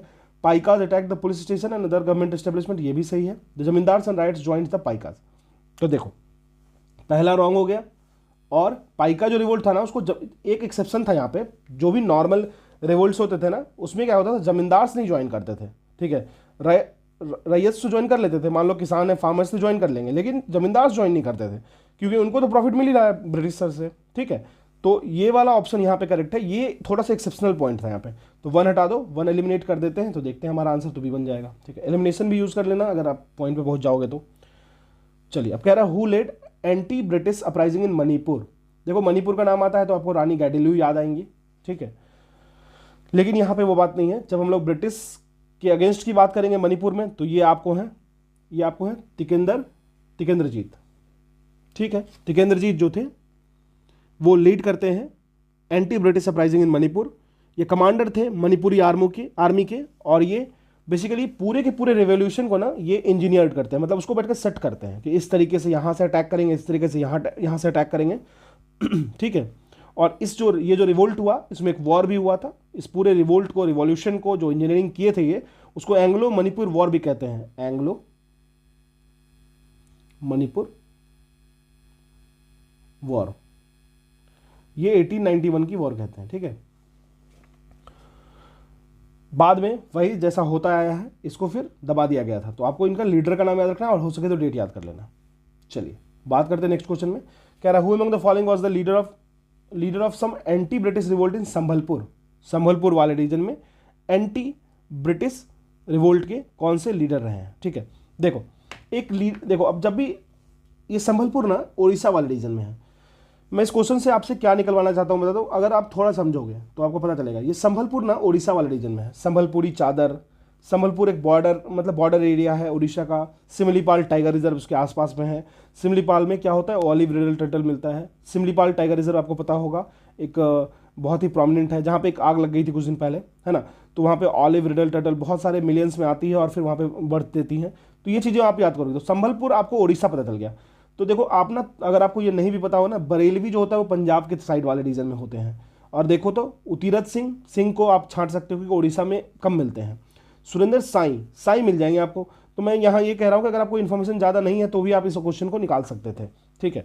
तो सुरेंद्र साई एक वैलेंट लीडर थे जो एंटी ब्रिटिश रिवोल्ट संबलपुर में लीड किए थे। ये बाउंड करते 1809 में और ब्रिटिश रूल के अगेंस्ट बहुत ज़बरदस्त लड़ते हैं। आफ्टर द 1857 मतलब पहले भी लड़ते हैं, देखो 1857 के रेफरेंस में इससे पहले भी इनका तगड़ा वॉर होता है, इसके बाद भी इनका बहुत वॉर होता है, ठीक है। साई जो है वो अपोज करते हैं ब्रिटिश के द्वारा जो इंस्टॉल्ड रूलर्स थे उनका, और रेसिस्ट करते हैं ऑपरेसिव पॉलिसीज को, कंडक्ट करते हैं गुरिल्ला वॉरफेयर। साथ साथ में इनको जेल होता है, बहुत बार इनको बिट्रेयल्स मिलते हैं, फिर भी ये अपने स्ट्रगल को रोकते नहीं हैं अपने डेथ तक। और ये मरते कम है, ये आपको मरते 1884 में। और जो इनका एफर्ट है वो कॉलोनियल स्ट्रक्चर को काफ़ी ज़्यादा वीक कर देता है in the region of Sambalpur area. ये क्वेश्चन आपको यूपीएससी सिविल सर्विस 1994 में पूछा गया है, ठीक है। अब बात कर लेते हैं वहाबीज के बारे में। वहाबीज, फराजीज, पागलपंथी, चलो वहाबीज समझते हैं। ये क्वेश्चन आपको लिया गया है क्लास 8 ओल्ड एनसीईआरटी बुक से। अगर हम लोग बात करें तो जो वहाबी मूवमेंट है ना, वो बहुत ज़्यादा एक विग्रस मूवमेंट था। किस चीज़ से रिलेटेड था? सोशियो रिलीजियस रिफॉर्म से रिलेटेड था, ठीक है। सोशियो रिलीजियस रिफॉर्म से रिलेटेड था, ठीक है। तो बेसिकली इसमें क्या है ना कि एक तो आपको समझना होगा कि इंडो इस्लामिक सोसाइटी में ना लेट, मतलब आप 19th सेंचुरी की बात कर लो, मैं लेट भी नहीं बोलूंगा, 19th सेंचुरी की बात कर लो, उस वक्त ये चला था। और ये सोशियो रिलीजियस था। इसको फाउंड किया गया था किसके द्वारा? सैयद अहमद बरेलवी जी के द्वारा। बिल्कुल, ये करेक्ट स्टेटमेंट है। सेकंड कह रहा है Bengal and Bihar were the main base of the sect. ये स्टेटमेंट भी बिल्कुल करेक्ट है। बंगाल और बिहार जो है वो रीजन ऑफ बेस था फॉर दी वहाबीज मूवमेंट, ये भी करेक्ट है। थर्ड कह रहा है they urged people to join in a holy war to overthrow the British rule. जैसे कहते हैं ना कि आपको कसम है, मतलब नेशन की किसी चीज़ की कसम देके कहते हैं कि आपको इनको हटाना ही हटाना, जड़ से खत्म करना है, तो वो वाली सिचुएशन थी। तो यहाँ पे हमारा तीनों स्टेटमेंट करेक्ट हो जा रहा है कंसिडरिंग द फैक्ट ऑफ वहाबीज। आपको रीजन याद रखना है, बिहार बंगाल वाला रीजन, सैयद अहमद बरेलवी जी का नाम याद रखना है, ध्यान रहे। और ऑप्शन हमारा हो जाएगा डी, और ये सोशल रिलीजियस रिफॉर्म था, ठीक है। चलिए नेक्स्ट क्वेश्चन पे चलते हैं। देखिए बहुत इंटरेस्टिंग क्वेश्चन है। आदिवासी जो वर्ड है, आप सुनते आते होंगे ट्राइबल्स के बारे में, बहुत ज़्यादा न्यूज़ में रहती है, हर जगह आप पढ़े होंगे। लेकिन ये वर्ड जो है ना वो पहली बार यूज़ किसके द्वारा किया गया था? तो ट्राइबल लोगों के लिए ये वर्ड जो पहली बार यूज़ किया गया था, ये किया गया था आपको ठक्कर बप्पा जी के द्वारा, ठीक है। और ये क्वेश्चन आपको यूपीएससी सिविल सर्विस में पूछा गया है। ठक्कर बप्पा की बात करें, इनका नाम क्या था थोड़ा और क्लोज से जानते हैं। अमृतलाल विठलदास ठक्कर, अमृतलाल, ठीक है, विठलदास ठक्कर, ठीक है ना। तो ये जो आदिवासी वर्ड है इसको यही कॉइन किए थे ट्राइबल लोगों को इंडिया में। लेकिन अगर बात करें कि ये वर्ड जो है ट्राइबल, वो पॉपुलैरिटी कब गेन किया, तो ठक्कर बप्पा इसको पहली बार यूज़ किए, और इसको अपने राइटिंग्स और स्पीचेस में भी यूज़ किए। और साथ साथ में ही इंडियन सोशल वर्कर्स जो कि वर्क करते थे कि ट्राइबल लोगों को अपलिफ्ट किया जाएगा, उनके कम्युनिटीज़ को अपलिफ्ट किया जाएगा, खासकर गुजरात वाले रीजन में ना, वो एक बहुत ही सिग्निफिकेंट रोल प्ले किए कि वो जैसे हरिजन्स का एम्पावरमेंट हो गया, तो वो लोग भी इस नाम को ज़्यादा पॉपुलराइज किए, ठीक है। अगर हम लोग बात करें 1922 में, तो इनके द्वारा एक भील सेवा मंडल को खोला गया था गुजरात वाले रीजन में, ठीक है। तो इस बात को ध्यान रखिएगा। बाद में ये बनते हैं general secretary of Harijan Sevak Sangh, जो कि फाउंड किया गया था महात्मा गांधी के द्वारा। तो एक और नाम याद रख लीजिए, हरिजन, हरियों का जन मतलब भगवान का जन, हरिजन सेवक संघ। ये खोला किसने गया था? तो महात्मा गांधी जी के द्वारा किया गया था। और इसी में जनरल सेक्रेटरी कौन बने थे? तो ये हमारे ठक्कर बप्पा जी बने थे, ठीक है। और ये कब बने थे? 1932 में बने थे, ठीक है। भारतीय आदिम जाति सेवक संघ, इसको भी फाउंड किया गया था 24 अक्टूबर 1948 को, इसी इनिशिएटिव के एम्बिट में। तो ये नाम बहुत इंपॉर्टेंट होता है if you will talk about Adivasi, if you will talk about tribal situation, ठीक है। चलिए देखो ऐसे क्वेश्चंस मैं क्यों ले रहा हूँ, ऐसे क्वेश्चंस ले रहा हूँ ना कि आप सिर्फ एक चीज़ को मत जानो, मतलब girls school of Calcutta, Bethune public school, ये सब मत समझो। एक बार में ना 3-4 फैक्ट्स को एक बार में समझो, जिससे आपको फायदा होगा एग्जाम में, ठीक है। चलिए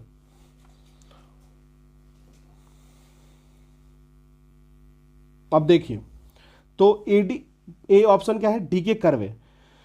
डीके कर्वे मतलब अगर हम लोग नाम देखें ना तो इनका नाम है धोंधो केशव कर्वे, धोंधो केशव कर्वे। बहुत ही एक प्रोमिनेंट सोशल रिफॉर्मर और एक एजुकेटर थे जो कि पायनियर थे कि वो विडोज के एजुकेशन और रीमैरिज को प्रमोट करेंगे। तो याद रखिएगा, डीके कर्वे की बात हो तो विडोज के एजुकेशन प्लस विडो रीमैरिज को प्रमोट करने की बात की गई थी। ठीक है, तो ये ध्यान रखिएगा। साथ साथ में ही वो फाउंड करते हैं पर first women's university in India. बहुत ही इंपॉर्टेंट बात है, first women university in India, the SNDT women's university. और ये कब खोलते हैं? ये खोलते हैं 1916 में। 1893 की बात कर ले, कर्वे एस्टेब्लिश करते हैं window remarriage association. He also received the Bharat Ratna, the highest civilian award in India इन 1958। तो आप समझ लो ये नाम कितना ज़्यादा इंपॉर्टेंट है। देखो, सबसे पहले जब भी डीके कर्वे आए ना तो आप किस तरीके से याद रखो। देखो मैं ट्रिक बताया था आपको, कर्वे नाम थोड़ा कड़वाहट ला रहा है। कड़वाहट ला रहा है मतलब क्या, कितना मुश्किल होता होगा विडोज को रीमैरिज करना, विडोज को एडुकेट करना उस समय, उस वक्त। तो ऐसे याद रख लेना, ठीक है। तो डीके कर्वे आपको जब भी बात हो तो इतना दिमाग में आना चाहिए कि ये विडो रीमैरिज की एसोसिएशन से लिंक्ड है, विडो रीमैरिज की बात चल रही है यहाँ पे। ठीक है, तो हमारा ए का 2 हो जाएगा आंसर। क्लियर है? चलिए, ए का 2 हो गया तो we have 2 options connected with this question. या तो ये हमारा आंसर हो जाएगा, ये हमारा आंसर हो जाएगा। इस दोनों को तो हम लोग ऐसे ही एलिमिनेट कर दिए। नाउ अब बात करते हैं हम लोग आगे। JED Bethune stand for, JED Bethune क्या है? तो ये basically John Elliot Drinkwater Bethune है। ड्रिंक वाटर बेथून, कितना अजीब सा नाम है ना, लेकिन नाम है, याद रखना पड़ेगा। एक इंग्लिश लॉयर थे, एक एजुकेटर थे जो कि बहुत ही प्रोमिनेंट सपोर्टर थे वुमेन के एजुकेशन में। तो वुमेन एजुकेशन की बात कर लेंगे, वुमेन्स एजुकेशन, तो इनका नाम आपके सामने आना चाहिए। विडोज के एजुकेशन की बात नहीं हो रही, वुमेन्स के एजुकेशन की बात हो रही है। ठीक है, तो यह ध्यान रखिएगा। तो जो बेथुन थे वो बहुत ही एक इंग्लिश लॉयर थे, पढ़े लिखे हुए, काफ़ी एजुकेटेड लोग थे। वो फाउंड करते हैं कलकत्ता फीमेल स्कूल, जिसको अभी हम लोग कहते हैं बेथुन कॉलेज। ठीक है ना, तो ये जो कॉलेज खुला था ना, बेथुन अपने नाम पे ही खोले थे ये कलकत्ता फीमेल स्कूल, मतलब बाद में इनके नाम पे उसको डेडिकेट कर दिया गया। कब खोले थे ये? तो ये खोले थे 1849 में। तो अभी उस स्कूल का, उस कॉलेज का नाम क्या जाना जाता है? बेथुन कॉलेज, जो कि फर्स्ट स्कूल था पूरे इंडिया में लड़कियों के लिए। ठीक है, अब बात कर लेते हैं ईश्वरचंद विद्यासागर की। ईश्वरचंद विद्यासागर, तो जेईडी बेथुन के बारे में समझ में आ गया, एस्टेब्लिशमेंट ऑफ गर्ल्स स्कूल इन कलकत्ता। तो हमारा पी का 1 हो गया।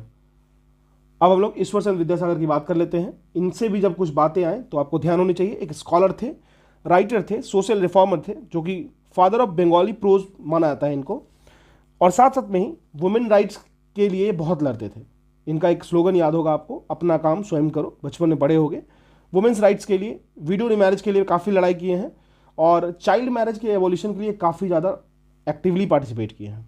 ठीक है, ये प्रिंसिपल थे संस्कृत कॉलेज कलकत्ता में 1851 से लेकर 1858 तक।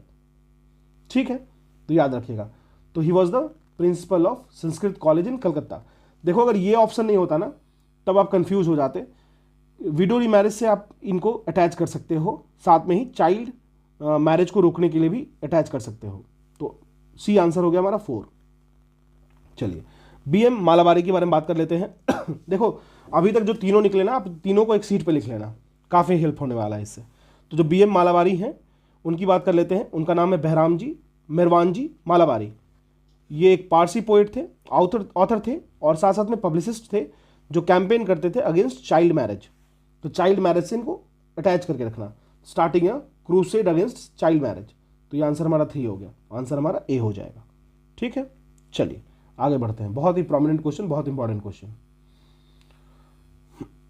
अब कह रहा है, in which of the following places popular सिपाही mutinies were held before the 1857 revolt. मतलब 1857 की जो क्रांति हुई उससे पहले जहां भी सिपाही म्यूटिनी हुई, मतलब सैनिकों का विद्रोह हुआ, वो कौन कौन सी जगह थी। तो देखो, इसको जान लो, फैक्चुअल इन्फॉर्मेशन से कुछ जान लो। सबसे पहले तो एक चीज़ समझो कि ये हुआ था वेलोर में, वेलोर म्यूटिनी कहते हैं इसको। और साथ साथ में ही आपको ये कहाँ हुआ था? ये हुआ था बैरकपुर में। बैरकपुर तो पता ही है, काफ़ी पॉपुलर था।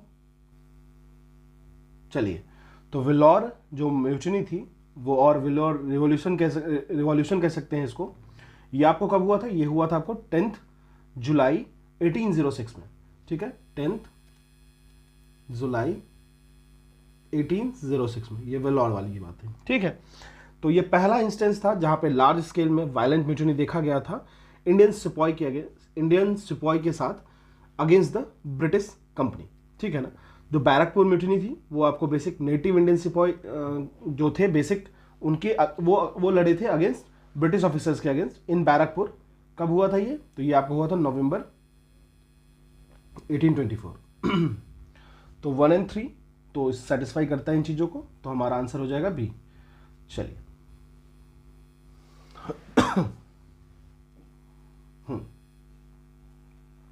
स्टार्ट करते हैं। चलिए, तो स्टेटमेंट 1 क्या कह रहा है? स्टेटमेंट रीजन क्वेश्चन है, जान के कॉम्प्लेक्स बनाया गया है इतने सारा लैंग्वेज लिख के, बट स्टेटमेंट 1 स्टेटमेंट 2 क्वेश्चन में दे रखा है। कह रहा है द बेथुन स्कूल, जो जेईडी बेथुन के द्वारा खोला गया था, founded in Calcutta in 1849, was the first fruit of the powerful movement for women education that arose in the 1840s and 1850s। तो देखिए मैंने अभी जस्ट बताया आपको बेथुन स्कूल के बारे में, तो ये तो एब्सोल्युटली करेक्ट स्टेटमेंट है, और ये एक तरीके का पहला था जहां पे रिजल्ट सामने आ रहा था, ठीक है। सेकंड स्टेटमेंट कह रहा था first step in giving modern education to girl was undertaken by Vidyasagar in 1800। तो देखिए, अगर हम लोग बात करें ना बेथुन स्कूल के बारे में, तो आपको पता है फाउंड किया गया था कलकत्ता में 1849 में बाय जेईडी, जिसको आप जेईडी बेथुन पढ़िए या जॉन इलियट ड्रिंकवाटर बेथुन कहिए, ठीक है ना। यह एक अर्लीस्ट इंस्टीट्यूशन था जो एस्टेब्लिश किया गया था कि वुमेन के एजुकेशन के डायरेक्शन में, और ये जो इंस्टीट्यूशन था वो बहुत ही मेजर रोल प्ले करता है गर्ल्स एंड वुमेन के एजुकेशन में इंडिया में। स्टेटमेंट 2 की बात कर लेते हैं, वो इनकरेक्ट है क्योंकि जो पहला स्टेप लिया गया था मॉडर्न एजुकेशन को गर्ल्स के केस में, वो आपको विद्यासागर के द्वारा नहीं लिया गया था। विद्यासागर बॉर्न ही लिए थे 1820 में और मरते हैं 1891 में, so he could not undertake any step in 1800। तो यहाँ पे ऑप्शन हमारा यहीं से एलिमिनेट हो जाएगा, तो हमारा आंसर हो जाएगा सी। ईश्वरचंद्र विद्यासागर के बारे में थोड़ा सा और समझ लेते हैं। कुछ विद्यासागर के सोशल रिफॉर्म वर्क्स, जैसे विडोज राइट टू मैरी 1855, जिसको विधवा विवाह भी कहते थे, विधवा विवाह पढ़िए, या फिर प्रोहिबिशन ऑफ पॉलीगैमी 1871 में लाए थे, एंड बाल्य विवाह on the flaws of child marriage.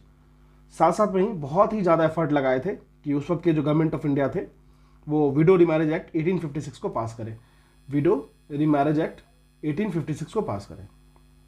Vidyasagar जो है वो एक असिस्टेंट सेक्रेटरी की तरह काम करने लगे संस्कृत कॉलेज, जो 1846 के टाइम पीरियड में, ठीक है। चलिए मूव करते हैं नेक्स्ट क्वेश्चन में। कह रहा है which are the following statement is are correct regarding the Brahmo Samaj. Brahmo समाज के कॉन्टेक्स्ट में कौन सा स्टेटमेंट करेक्ट है, ठीक है। कह रहा है कि वो आइडोलेटरी को अपोज करते थे, आइडल प्रैक्टिस को बोलते थे कि नहीं, सही नहीं है। सेकंड क्या कह रहा है? सेकंड कह रहा है it denied the need for a priestly class for interpreting the religious texts. बिल्कुल उनका यही मानना था। करेक्ट पूछ रहा है कि देखो जरूरत नहीं है हमें किसी एजेंट की, मतलब किसी बीच वाले टर्म की जरूरत नहीं है, आप वेद्स को खुद से पढ़ सकते हो, खुद से इंटरप्रेट कर सकते हो, खुद से लर्न कर सकते हो। तो ये दोनों स्टेटमेंट बिल्कुल करेक्ट है। थर्ड कह रहा है it popularize the doctrine that Vedas are infallible. तो देखिए वेदास की बात करें, रिलीजियस टेक्स्ट पे ज्यादा फोकस करने के लिए इन्होंने कहा था, ये नहीं कहा था कि कोई भी जो प्रिस्टली क्लास होता है वो बीच में इन्वॉल्वमेंट ना रहे, तो ये ज्यादा सही रहेगा, ठीक है। देखो तो ब्रह्मो समाज इसको फाउंड किया गया था राजा राम मोहन रॉय के द्वारा 1828 में। तो फाउंड किया गया था राजा राम मोहन रॉय के द्वारा 1828 में। जो प्रिंसिपल था ब्रह्मो समाज का वो बेसिक यही था कि आप आइडोल वर्शिप को रोकिए, डिस्कार्ड कीजिए, मीनिंगलेस राइट्स और रिचुअल्स को रोकिए। साथ साथ में ही किसी भी रिलीजन्स पे, किसी भी रिलीजियस मेंबर्स पे इस तरीके का वो नहीं होना चाहिए। साथ साथ में ही आपको ये भी समझ में आना चाहिए कि आप किसी भी प्रेस्ट या फिर किसी भी जो रिलीजियस एजेंट्स हैं या मेंबर्स हैं उनके इंटरप्रिटेशन से पे डिपेंडेंट मत रहिए, है ना। और साथ साथ में ही प्रेस्टली क्लास का जो इंटरप्रिटेशन था उस पर डिपेंड मत कीजिए, ये उनका मानना था, ठीक है। चलिए, और एक चीज और है कि कभी ना वो किसी चीज पे ऐसा वो डायरेक्टली डिसीजन नहीं देते थे कि जो कि रिलीजियस सेंटिमेंट को हर्ट करे, ये नहीं करते थे। हाँ, रिलीजियस एजेंट्स के बारे में बात किए थे, लेकिन इस तरीके से नहीं। तो हमारा आंसर ए एन 2 हो जाएगा, दैट इज 1 and 2। तो आंसर हमारा बी हो गया। चलिए वो करते हैं नेक्स्ट क्वेश्चन पे। कह रहा बच्चा the following is are characteristic of sanyasi and fakir uprising. Sanyasi और फकीर अपराइजिंग की कैरेक्टरिस्टिक, ठीक है।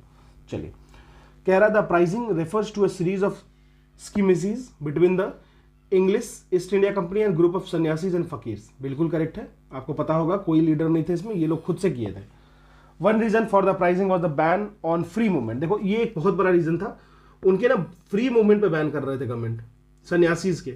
जो उनका मान लो जैसे ये रूट है, यहाँ से ये रूट जाना है उनको इस तरीके से, तो जो उनका प्लिग्रमेज का रूट था ना, जहाँ पे उनको प्लिग्रमेज पे पहुंचना था, उसको ये लोग बैन कर रहे थे। कि आप अगर जाते हो बहुत जगह से, बहुत तरीके की चीज़ें होती हैं जो कि नहीं होना चाहिए, तो उसको ये लोग रोक मतलब पूरी तरीके से रोकने की कोशिश में थे ब्रिटिशर्स। तो ये भी सही नहीं था। खासकर एक फेमाइन का भी वक्त था, ठीक है। कि किस तरीके से आप अगर इधर उधर जाते हो तो बहुत सारी इश्यूज हो सकती है। उनके कॉन्टेक्स्ट में तो नहीं सोच रहे थे, खुद के कॉन्टेक्स्ट में ज़्यादा सोच रहे थे। ठीक है।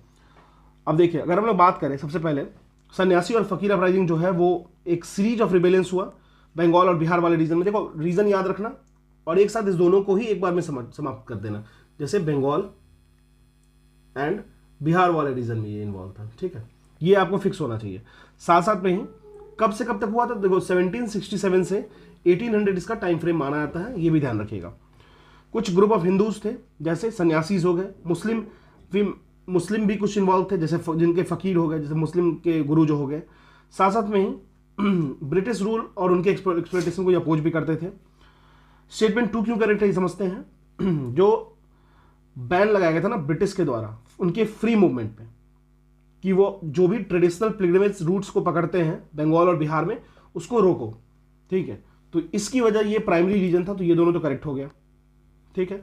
चलिए अब नेक्स्ट देखते हैं। कहता है in the course of uprising in 1773 Warren Hastings issued A proclamation banning all सन्यासी फ्रॉम बंगाल एंड बिहार। तो सन्यासीज को ही बैन कर दिया गया था। तो देखो ये भी करेक्ट स्टेटमेंट है। 1772 और 1785 के बीच में बहुत सारे चैलेंजेस को फेस किया गया था सन्यासीज एंड फकीर्स के द्वारा। 1773 में एक प्रोक्लेमेशन लाया गया जो बैन किया जितने भी सन्यासी थे बंगाल और बिहार में, और उनको कह दिया गया कि ये लॉज के बाहर है और ये एनिमीज ऑफ द स्टेट है, ठीक है, एनिमीज ऑफ द स्टेट है। तो ये भी करेक्ट है। ये कह रहा है fourth option are contemporaneous and the non cooperation movement. देखिए ऐसा कुछ नहीं था, एनसीएम के पैरेलल में ऐसा कुछ नहीं चल रहा था।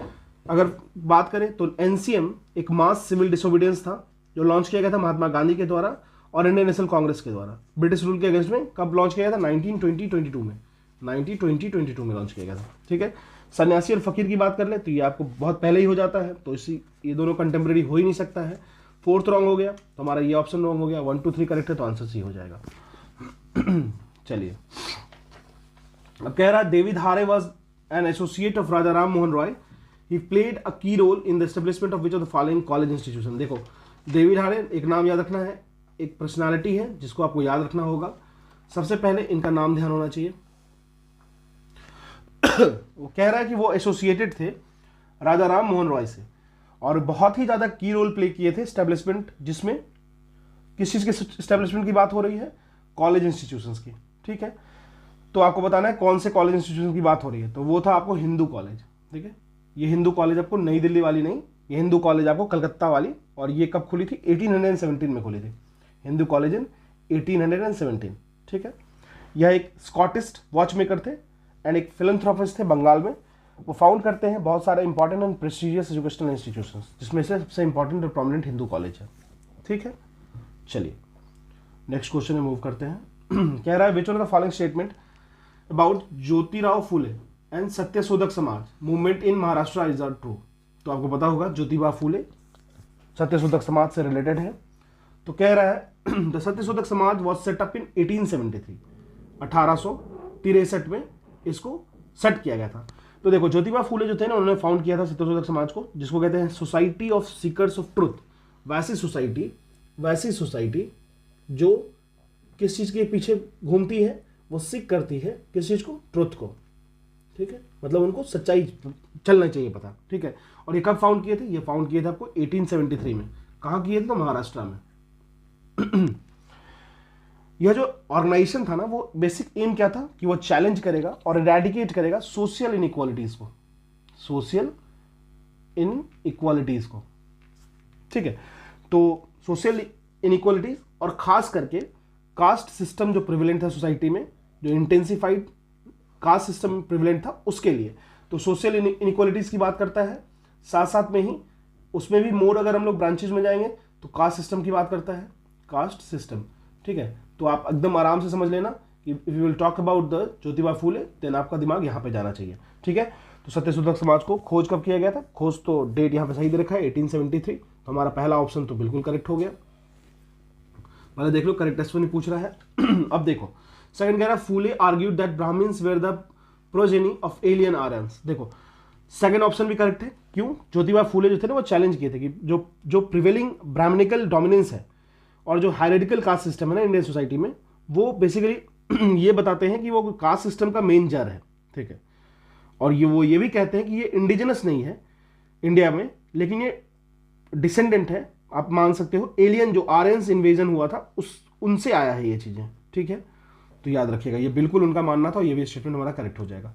थर्ड हो जाएगा Phule's focus on the Kunbi peasantry in 1880s and 1890s led to the privilege of Maratha identity, led to the privileging of Maratha identity, ठीक है। तो देखो इसके बारे में समझते हैं।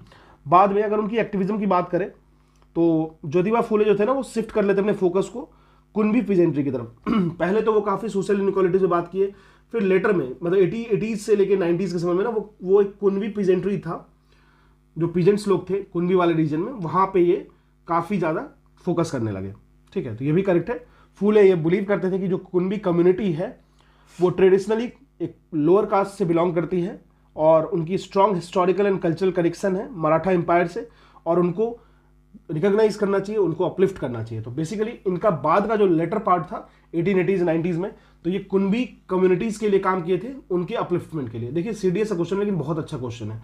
अगर आप सत्यशोधक समाज ज्योतिबा फूले से अटैच्ड हैं, सावित्रीबाई फूले से अटैच्ड हैं, तो आपको ये क्वेश्चन इजीली जानोगे, इससे बहुत सारी चीजें बनेगी। ठीक है, तो हमारा तीनों स्टेटमेंट यहां पे करेक्ट है, तो आंसर हमारा डी हो जाएगा। चलिए मूव करते हैं नेक्स्ट क्वेश्चन पे। कह रहा है which of the following statement is correct with reference to the young Bengal movement. Young Bengal movement की बात करें, यह क्वेश्चन आपको नई एनसीईआरटी क्लास 8 में मिल जाएगा, ठीक है। चलिए, तो ये जो यंग बंगाल मूवमेंट था वो स्टार्ट किया गया था विवियन डेरोजियो के द्वारा। बिल्कुल, ये बिल्कुल स्टेटमेंट करेक्ट है। जो हेनरी विवियन डेरोजियो थे उन्होंने स्टार्ट किया था यंग बंगाल मूवमेंट, तो ये स्टेटमेंट तो बिल्कुल करेक्ट है। वो टीचर तो थे, बहुत ही अच्छे प्रोमिनेंट टीचर थे, लेकिन वो संस्कृत कॉलेज के टीचर नहीं थे। He was a teacher at Hindu college, तो वो पहले इनिशियली हिंदू कॉलेज में पढ़ाते थे। हिंदू कॉलेज कब से कब तक पढ़ाते थे? पढ़ाए वो 1826 से 1831 तक पढ़ाए, ठीक है ना। और जो यंग बंगाल मूवमेंट था उसके जो पार्टिसिपेंट्स थे इस मूवमेंट के, वो अटैक करते हैं ओल्ड डिसेंडेंट कस्टम्स को, ओल्ड नेगेटिव कस्टम्स को, राइट्स को, और डिमांड करते हैं एजुकेशन फॉर मासेस। वो बहुत ही ज़्यादा पैशनेट रहते हैं और एडवोकेसी करते हैं for women's rights and demand करते हैं education for them. They were highly liberal in their mind and oppose the orthodox ideas. तो सेकेंड ऑप्शन तो यहाँ हमारा निगलेक्ट हो गया। थर्ड कह रहा है participants of this movement supported the orthodox ideas, none of the above. तो देखो बिल्कुल ये भी रॉन्ग हो गया क्योंकि वो लिबरल आइडियाज पे ज़्यादा फोकस करते थे, और हमारा आंसर ए हो जाएगा। चलिए, consider the following statement with regard to Ishwar Chandra Vidyasagar. Ishwar Chandra Vidyasagar की बात कर लेते हैं। ईश्वर चंद्र विद्यासागर, अपना काम स्वयं करो, विडो रीमैरिज एक्ट, ठीक है। तो ये क्वेश्चन आपको लिया गया है क्लास 8 न्यू एनसीईआरटी से। तो बेसिक जान लेते हैं इनके बारे में कुछ चीजें जो आपको काफी इंपॉर्टेंट रहेगी। सबसे पहले समझते हैं, उनका जन्म होता है 1820 में बंगाल में, ठीक है। ईश्वर चंद्र विद्यासागर जो है उनका जन्म होता है 1820 में बंगाल में, और वे बहुत ही बड़े ग्रेट स्कॉलर रहते हैं और सोशल रिफॉर्मर रहते हैं, ठीक है। सेकंड कह रहा है he promoted study for Sanskrit to the lower class. तो ये प्रमोट करते हैं कि आप संस्कृत लोअर क्लास भी पढ़ें। देखो एक ऐसा समय था ना जहाँ पे एजुकेशन, खासकर जो वेद का एजुकेशन हो गया, फिर संस्कृत से रिलेटेड हो गया ना, वो बस अपर कास्ट ब्राह्मण्स यही कंसिडर करते थे कि ये मेरा है, ठीक है। तो ऐसा उनका मानना होता था, और वो जो नीचे तबके के लोग होते थे उनको रोकते थे, ठीक है, कि आप नहीं पढ़ सकते हो इसको। तो जो बेसिक है इन्होंने ईश्वर चंद्र विद्यासागर ने इंट्रोड्यूस किया, study of modern western thought in the Sanskrit college, और साथ साथ में ही कुछ स्टूडेंट्स को जो सो कॉल्ड लोअर क्लासेस के थे उनको इंट्रोड्यूस कराए, और साथ साथ में बोले कि आप संस्कृत पढ़ोगे। इससे पहले संस्कृत जो था वो एक मोनोपोली था ब्राह्मण्स का, और जो लोअर कास्ट थे वो नहीं पढ़ सकते थे इसको, ठीक है। तो ये भी हो गया, फर्स्ट एंड सेकंड करेक्ट है। थर्ड का, he played a key role in the passing of the law which made the marriage of widow legal, बिल्कुल करेक्ट स्टेटमेंट है, बिल्कुल ठीक है। तो ये भी स्टेटमेंट हमारा करेक्ट है, तो आंसर तीनों हो जाएगा करेक्ट, आंसर डी। चलिए, now moving to the next question. कह रहा है his principal forte was social and religious reform. He relied upon legislation to do away with social illness and worked unceasingly for the eradication of child marriage and the पर्दा system. Child marriage के against और पर्दा system के against, ठीक है ना। तो basic इनका था सोशल प्रॉब्लम्स को किस तरीके से नेशनल स्केल पे ले जाना है, और इनॉग्रेट बेसिक इनका इंडियन नेशनल सोशल कॉन्फ्रेंस का इनॉग्रेशन किया था इन्होंने, साथ साथ में ही which for many year met its annual session. देखिए इसी के साथ साथ अब ये पूछ रहे हैं कि जो जिनके बारे में इतने सारे डिस्कशंस हुई, जो रेफरेंस है वो किन के बारे में ये बात चल रही है, ठीक है। तो वो किन के बारे में बात चल रही है, सबसे पहले समझते हैं वो बातें चल रही हैं आपको महादेव गोविंद रानाडे जी के बारे में, ठीक है। तो महादेव गोविंद रानाडे जी की बात करें, वो एक स्कॉलर थे, सोशल रिफॉर्मर थे, जज थे और ऑथर थे, ठीक है, ध्यान रखिएगा। इसी के साथ साथ वो फाउंडिंग मेंबर थे इंडियन नेशनल कांग्रेस के। वो रिलाई करते थे लेजिस्लेशन पे, किस तरीके से सोशल इलनेस को खत्म किया जाएगा, और इसके लिए चाइल्ड मैरिज को रेडिकेट करना होगा, पर्दा सिस्टम को हटाना होगा, सोशल इविल्स जो हैं उनको हटाना होगा। ये इनॉग्रेट करते हैं Indian national social Conference in 1887, date याद कर लीजिएगा, Indian National Congress Conference, Indian national social Conference, Indian national social Conference, इसको इनॉग्रेट करते हैं 1887 में 1887 में, जो कि बेसिकली इसको बनाया किस लिए गया था, इसको बनाया गया था इंडियन नेशनल कांग्रेस के पैरेलल में सोशल इशूज एंड रिफॉर्म्स पे बात करेगी। तो ये महादेव गोविंद रानाडे, एमजी रानाडे के बारे में बात हो रही है, ठीक है, बहुत इंपॉर्टेंट क्वेश्चन था। अब हम लोग बात कर लेते हैं विच one of the following is correctly matched, में से कौन जो है करेक्टली मैच्ड है। तो देखिए सर्वेंट ऑफ इंडियन सोसाइटी की बात कर लेते हैं। तो ये किसके द्वारा खोला गया था, सर्वेंट ऑफ इंडियन सोसाइटी, ये आपको गोपाल कृष्ण गोखले के द्वारा खोला गया था, और वो कब खोला गया था, 1905 में। एक सेक्युलर ऑर्गेनाइजेशन था जो कि डेडिकेटेड था वेलफेयर ऑफ इंडियन लोगों के लिए, और साथ साथ में ही नेशनल लिबरेशन के लिए। गोखले जो थे एक मॉडरेट लीडर थे जो बिलीव करते थे कॉन्स्टिट्यूशनल मेथड्स पे, कोऑपरेशंस पे, ब्रिटिश गवर्नमेंट के साथ मिलकर चलने में, ठीक है। साथ साथ में वो सोशल रिफॉर्म्स में भी काम किए, जैसे female education, evolution of untouchability and prevention of child marriage. तो ये तो मेरा करेक्टली मैच, तो ये तो बिल्कुल करेक्ट है। सत्यशोधक समाज, तो देवेंद्र नाथ टैगोर तो होंगे नहीं, सत्यशोधक समाज ज्योतिबा फूले होंगे, ये आपको पता होगा, तो ये भी रॉन्ग हो गया। तत्वबोधिनी सभा, देखो देवेंद्र नाथ टैगोर को यहाँ ले जाओ, ये हो जाएंगे तत्वबोधिनी सभा। ब्रह्मो समाज ऑफ इंडिया, राजा राम मोहन रॉय तो होंगे नहीं, क्लियर है। तो ये यहाँ पे आपको बेसिक चीजें पता होनी चाहिए। ब्रह्मो समाज ऑफ इंडिया किसके द्वारा फाउंड किया गया था, ये फाउंड किया गया था केशव चंद्र सेन के द्वारा। किसके द्वारा, तो केशव चंद्र सेन के द्वारा, और इसको कब किया गया है, 1866 में, 1866 में। बेसिकली ये टूट के बना था, ब्रह्मो समाज जो ओरिजिनल था उससे, जो ब्रह्मो समाज था वो फॉर्म किया गया था राजा राम मोहन रॉय के द्वारा, लेकिन ब्रह्मो समाज ऑफ इंडिया जो था ना वो फॉर्म किया गया था केशव चंद्र सेन के द्वारा 1866 में, ठीक है, ये ध्यान रखना है। जो तत्वबोधिनी सभा है वो फाउंड किया गया था देवेंद्र नाथ टैगोर के द्वारा 1839 में। एक ब्रांच था ब्रह्मो समाज का जो बाद में मर्ज हो जाता है ब्रह्मो समाज में फिर से इन 1850s। टैगोर जो थे वो आपको कंजर्वेटिव रिफॉर्मर थे, जो कि बेसिक फोकस करते थे कि वो उपनिषद और वेदांता फिलॉसफी पे बिलीव करें, ठीक है। चलिए, सत्यशोधक समाज के बारे में बात हो ही गई, जो सोशल अपलिफ्टमेंट के बारे में बात करती थी, सोशल इक्वालिटी के बारे में बात करती थी। 1873 में इसको खोला गया था ज्योतिबा फूले जी के द्वारा। एक इंडिपेंडेंट सोशल मूवमेंट था जो कि upliftment of the oppressed class की बात करता था, ठीक है। चलिए नाउ मूव करते हैं नेक्स्ट क्वेश्चन पे। कह रहा है socio religious movement of the 19th century resulted to the modernisation of India.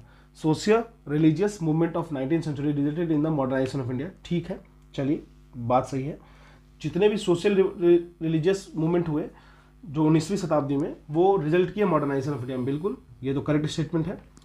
क्योंकि बेसिक क्या था, जो सोसाइटी में रिलीजियन जैसे कि education, women's right, caste system, social levels और रिलीजियस टॉलरेंस था ना, वो धीरे धीरे करके नेशनलिज्म, डेमोक्रेसी और सेकुलरिज्म इन इंडिया में कन्वर्ट हुआ। ठीक है, तो ये तो बिल्कुल करेक्ट है। रीजन कह रहा है rationalism, scientific temper and other such ideas which are the basis of modernisation where at the core of the social religious movement. तो देखो, ये स्टेटमेंट तो करेक्ट है, लेकिन ये सपोर्ट नहीं कर रहा है। आप देखोगे तो जो रीज़न था सोशल रिलीजियस मूवमेंट का, वो रिजल्ट करता है मॉडर्नाइजेशन ऑफ इंडिया में। और बेसिक इसका रीज़न क्या था कि they adopted rationalism, scientific temper and other such ideas as their guiding principle. ठीक है ना, such ideas as their guiding principle. ये जो आइडियाज़ था वो इनेबल करता है उनको कि किस तरीके से रिफॉर्म लाया जाए, जो existing social norms and reforms हैं, रिलीजियस प्रैक्टिसेस हैं, और जो ऑपरेसिव इंस्टीट्यूशंस हैं उसको रोक करके, बैकवर्डनेस को, बैकवर्ड को, और स्टेंजेंट जो जिनकी लाइफ रुक रखी है, वैसे आइडिया से इंस्पायर किया जाए जो इम्ब्रेस करे डिफरेंट वैल्यूज़ को, लिबर्टी को, इक्वालिटी को, फ्रेटर्निटी को, जस्टिस और ह्यूमनिज्म को। यहाँ पे आप इस क्वेश्चन में ए एंड बी में कंफ्यूज होइएगा, क्योंकि क्वेश्चन तो इस एंगल से आसान है, लेकिन याद रखिएगा कि दोनों ट्रू है, और जो दोनों ट्रू है, और ये जो बात कर रही है ना रैशनलिज्म, साइंटिफिक टेम्पर और जो आइडियाज़ हैं, वो एक तरीके का कोर सोशल रिलीजियस मूवमेंट का मेन रीजन भी हो सकता है। तो दोनों एक्सप्लेनेशन और रीजन सही है। ठीक है ना, मैंने शायद आपको बोल दिया कि ये इसको एक्सप्लेन नहीं कर रहा है, लेकिन ये बिल्कुल कर रहा है, आप पढ़ के देख लो। ठीक है, चलिए, ये कुछ नहीं है, लैंग्वेज का खेल है, क्वेश्चन बहुत आसान था, बेसिक। चलिए बात करते हैं, अब हम लोग केमिस्ट्री वाले पार्ट पे चलते हैं, जल्दी जल्दी खत्म करेंगे इसको। चलिए, क्वेश्चन पूछ रहा है which of the following statement is are correct for anodising. Anodising को समझते हैं पहले, फिर बात करेंगे। एनोडाइजिंग सीधी सी बात है, एक थिक ऑक्साइड लेयर का फॉर्मेशन ऑन एल्यूमिनियम। ठीक है, एल्यूमिनियम पे एक थिक ऑक्साइड लेयर का फॉर्मेशन। एल्यूमिनियम अगर थीन ऑक्साइड लेयर का फॉर्मेशन होता है, मान लो एक आपके पास एल्यूमिनियम का रॉड है, ठीक है, उस पर थीन अगर एनोडाइजिंग हो जाए, that is thin oxide layer का फॉर्मेशन हो जाए, तो वो उसको फर्दर कोरिजन से बचाता है, फर्दर कोरिजन से बचाता है। ठीक है, ये याद रखिएगा। और अगर हम लोग बात करें एनोड वाले सेगमेंट की, एनोड और कैथोड, ये आपको पता होगा, कैथोड पॉजिटिव, एनोड नेगेटिव। तो बेसिक एनोडाइजिंग को समझते हैं। एनोडाइजिंग एक प्रोसेस होगा जो कि फॉर्म करेगा एक thick oxide layer of aluminium. Aluminium develop हो जाता है, जब भी उस पर थीन लेयर डेवलप होगा तो वो क्या होता है, वो एक्सपोज, जब भी एयर में एक्सपोज हुआ थीन लेयर डेवलप हो गया, थीन लेयर डेवलप हुआ, क्या हुआ, तो फर्दर कोरिजन से रुक जाएगा। ठीक है, तो जो भी मान लीजिए एक लेयर बन गया, तो लेयर बनने से क्या होता है, जो फर्दर कोरिजन होगा वो रुक जाएगा, तो रेसिस्टेंस इंप्रूव हो जाएगा further by making the oxide layer thicker. तो जितना ज्यादा थिक करोगे उतना ज्यादा फिर से वो कोरिजन कम होगा। ठीक है, अब अगर हम लोग एनोडाइजिंग की बात करें, एक क्लीन एल्यूमिनियम आर्टिकल को लिया आता है, ठीक है ना, उससे हम लोग एनोड बनाते हैं। Anode stand for positive charge या नेगेटिव चार्ज। कैथोड होता है पॉजिटिव, तो एनोड होगा नेगेटिव। और फिर उसको क्या करते हैं, इलेक्ट्रोलाइज करते हैं। इलेक्ट्रोलाइज किससे करते हैं ये समझ लीजिएगा, इलेक्ट्रोलाइज करेंगे H2SO4 के साथ, H2SO4 सल्फ्यूरिक एसिड के साथ इलेक्ट्रोलाइज करते हैं। ठीक है ना, यहां पे क्या होगा, एनोड वाले लिम्ब पे ऑक्सीजन गैस इवॉल्व करेगा, O2 इवॉल्व करेगा।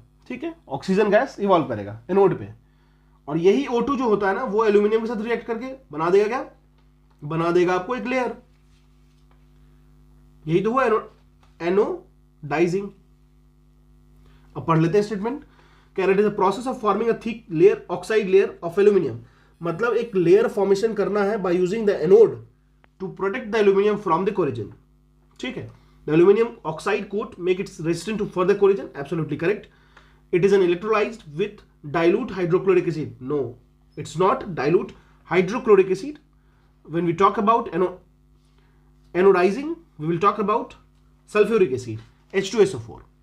ठीक है, तो ध्यान रखिएगा। चलिए, फर्स्ट सेकंड ट्रू है, थर्ड फॉल्स है, तो तीसरे वाले को हटा दो, यहां पे हमारा आंसर ये हो गया।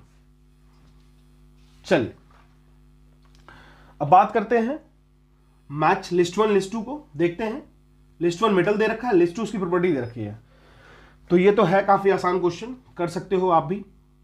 चलिए, तो सोडियम कह रहा है, सोडियम जो होता है वो एक बटर की तरह बिहेव करता है, वो इजीली नाइफ से कट हो जाएगा। ठीक है।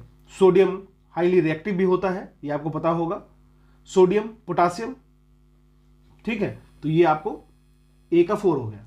मर्क्यूरी की बात कर लेते हैं। आपको पता है मर्क्यूरी जो होता है वो रूम टेम्परेचर पे क्या होता है, रूम टेम्परेचर पे लिक्विड होता है।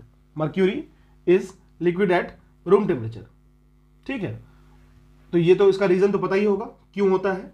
तो मर्क्यूरी जो होता है वो लिक्विड होता है रूम टेम्परेचर पे, क्योंकि देखो सबसे पहले तो ये समझ लो कि ये तो होता है, ये पता चल गया होगा आपको। लेकिन अगर मान लो लिक्विड नहीं होगा रूम टेम्परेचर पे, तो क्या हम लोग मर्क्यूरी को यूज कर सकते हैं क्लिनिकल थर्मोमीटर में? नहीं यूज कर पाएंगे, ठीक है, क्योंकि वो हीट और टेम्परेचर सेंसिटिव होती है, उसकी जो मर्क्यूरी की कैरेक्टरिस्टिक है। तभी तो वो जो थर्मोमीटर होता है उसमें उसकी हाइट बढ़ती है, जिससे हमें पता चलता है कि हाँ यहाँ पे टेम्परेचर इफेक्ट हो रहा है, टेम्परेचर बढ़ रहा है घट रहा है, ठीक है। सोडियम हो गया, it can be easily cut with knife, soft. फिर मर्क्यूरी हो गया लिक्विड एट रूम टेम्परेचर, तो हमारा 4 and 2 आ रहा है, ठीक है, तो हमारा आंसर तो यही कंक्लूड हो गया। फिर सिल्वर की बात कर लेते हैं। देखो सिल्वर जो होता है ना बहुत ही अच्छा गुड कंडक्टर होता है इलेक्ट्रिसिटी का। तो आप बोल दोगे फिर इसको वायर में क्यों नहीं यूज करते हैं, कैसे यूज कर लोगे, तो बहुत महंगा होता है।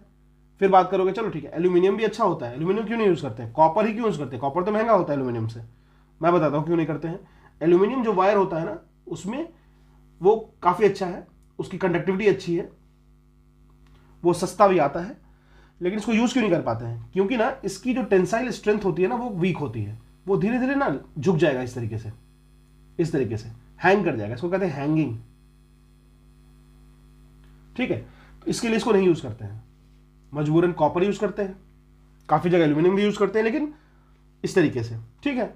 लीड क्या है, सीसा, पुअर कंडक्टर ऑफ हीट, हो गया हमारा आंसर सी, कुछ भी नहीं है इस क्वेश्चन में। चलिए अब देखिए गोल्ड की बात करते हैं।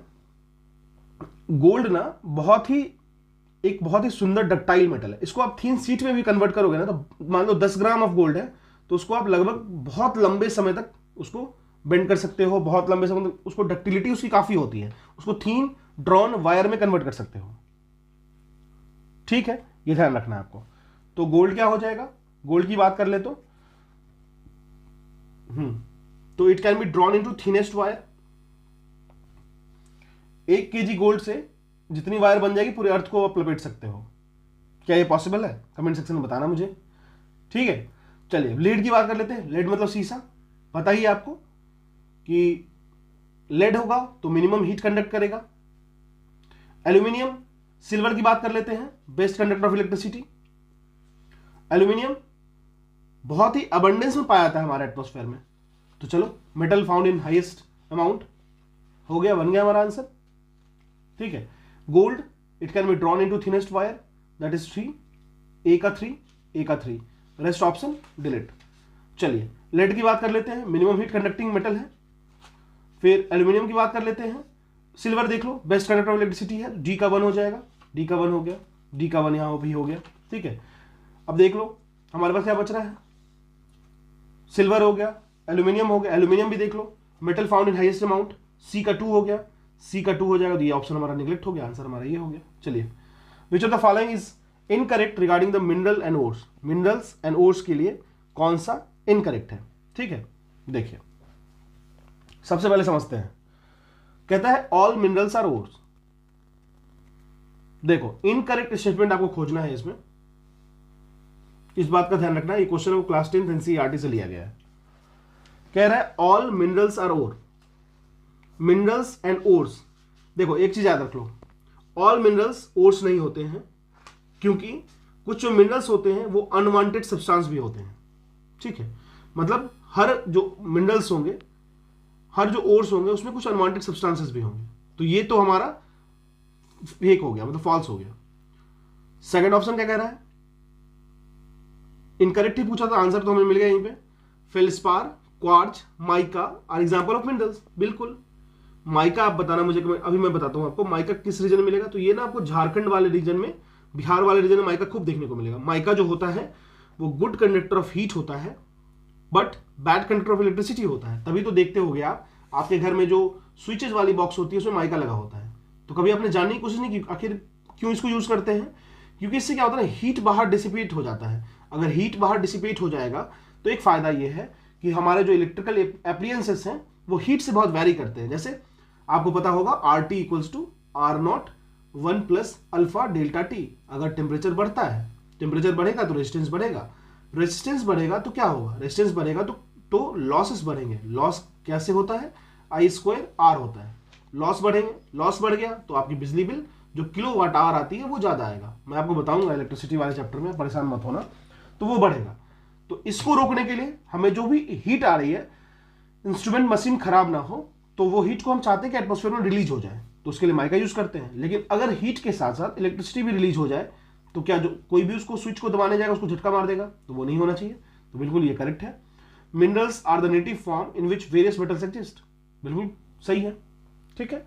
Ores are usually used to extract metals economically, हाँ बिल्कुल, ओर्स से ही तो मेटल्स को एक्सट्रैक्ट करते हैं ना, कोई दिक्कत नहीं, ठीक है। चलिए, इसमें कुछ जानने वाली बात नहीं थी बहुत ज्यादा। हाँ, अब कह रहा है following option assertion and reason दे रखा है, क्लास 12th एनसीईआरटी का क्वेश्चन है। कह रहा है lime, silica, magnesium oxides are commonly used refractory material in the lining of furnace. आप भट्टी देखे हो, भट्टी जिसमें कुछ चीजें पकती हैं, जहां टेम्परेचर आपको चाहिए कम से कम 3000 डिग्री सेल्सियस, वहां क्या यूज करते हैं, भट्टी जो बनती है जहां पे आग लगा के रखते हैं, उसके वॉल पे जो लाइनिंग होती है ना फर्नेस की, उस पे हम लोग यूज करते हैं लाइम, सिलिका, मैग्नीशियम ऑक्साइड। क्यों यूज करते हैं, क्योंकि इसकी जो टेम्परेचर होल्डिंग कैपेसिटी है ना, ये इन चीजों को कहते हैं, जैसे लाइम हो गया, सिलिका हो गया, मैग्नीशियम ऑक्साइड, इसको कहते हैं रिफ्रैक्टरी मटेरियल। इसकी जो मेल्टिंग पॉइंट होती है वो 3000 से 4000 डिग्री सेल्सियस तक होती है, ठीक है, इसीलिए इसको यूज करते हैं। बिल्कुल करेक्ट है। क्योंकि यूज इसलिए करते हैं क्योंकि ये विथस्टैंड कर लेते हैं बहुत ही हाई टेम्परेचर्स को। दोनों स्टेटमेंट हमारा करेक्ट है, और जो रीजन है वो भी सपोर्ट कर रहा है। एक और होता है सेरामिक्स, जो आपको बर्तन दिखते हैं, ये इसकी भी टेम्परेचर जो होती है ना वो काफी कैपेसिटी होती है, लगभग 5000 डिग्री सेल्सियस तक चली जाएगी, उससे ज्यादा ही। तो आंसर हमारा ये हो गया। चलिए बात कर लेते हैं, ओर्स दे रखा है और डिफरेंट मेटल्स, किस उस ओर से क्या निकालोगे आप, क्या एक्सट्रैक्ट करोगे, ठीक है। देखो बहुत आसान क्वेश्चन है, ये आपको याद रखना पड़ता है, कुछ कुछ ध्यान रखना पड़ता है, क्योंकि चीजों को कुछ फैक्चुअल इंफॉर्मेशन होंगे वो आपको ध्यान रखना पड़ेगा। देखिए, अगर हम लोग बात करें मोनाजाइट की, तो मोनाजाइट जो है ना वो एक इंपॉर्टेंट ओर है। किस चीज के लिए, एक चीज जान लो, थोरियम के लिए, लैंथेनम के लिए एंड सेरियम के लिए। अब देखो ना, मोनाजाइट की बात कर लेना तो आपको साउथ इंडिया में बहुत मिलता है, साउथ इंडिया में इसकी डिपॉजिट्स काफी मिलती है। तो मोनाजाइट, आप थोरियम पे चले जाओ, एक अथरी हो गया, तो एक अथरी से आप आंसर को नहीं निकाल पाओगे क्योंकि यहां पे आपको इसने फंसा रखा है। एक ऑप्शन तो हमारा एलिमिनेट हो गया। अब बात करते हैं बॉक्साइट के बारे में। यह किसका ओर है, बचपन सुनते आ रहे हो, एल्यूमिनियम का, एल्यूमिनियम। तो किसका, बॉक्साइट से निकलता है, ठीक है।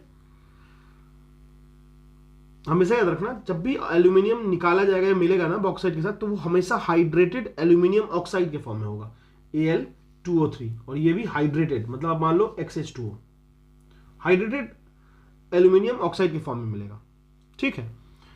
तो बॉक्साइट भी हो गया, एल्यूमिनियम सोचना नहीं है। हेमेटाइट की बात कर लेते हैं, आयरन सबको पता होगा, होना चाहिए, ठीक है, जो कि फाउंड किया जाता है इन फॉर्म ऑफ Fe2O3, ठीक है। चलो, तो हेमेटाइट भी, हेमोग्लोबिन, आयरन की कमी, ऐसे भी याद कर सकते हो, तो ये आयरन हो गया। अब देखो अर्जेंटाइट, अर्जेंटीना थोड़ा सा लग रहा है कुछ वैसा, हाँ ठीक है, सही लग रहा है।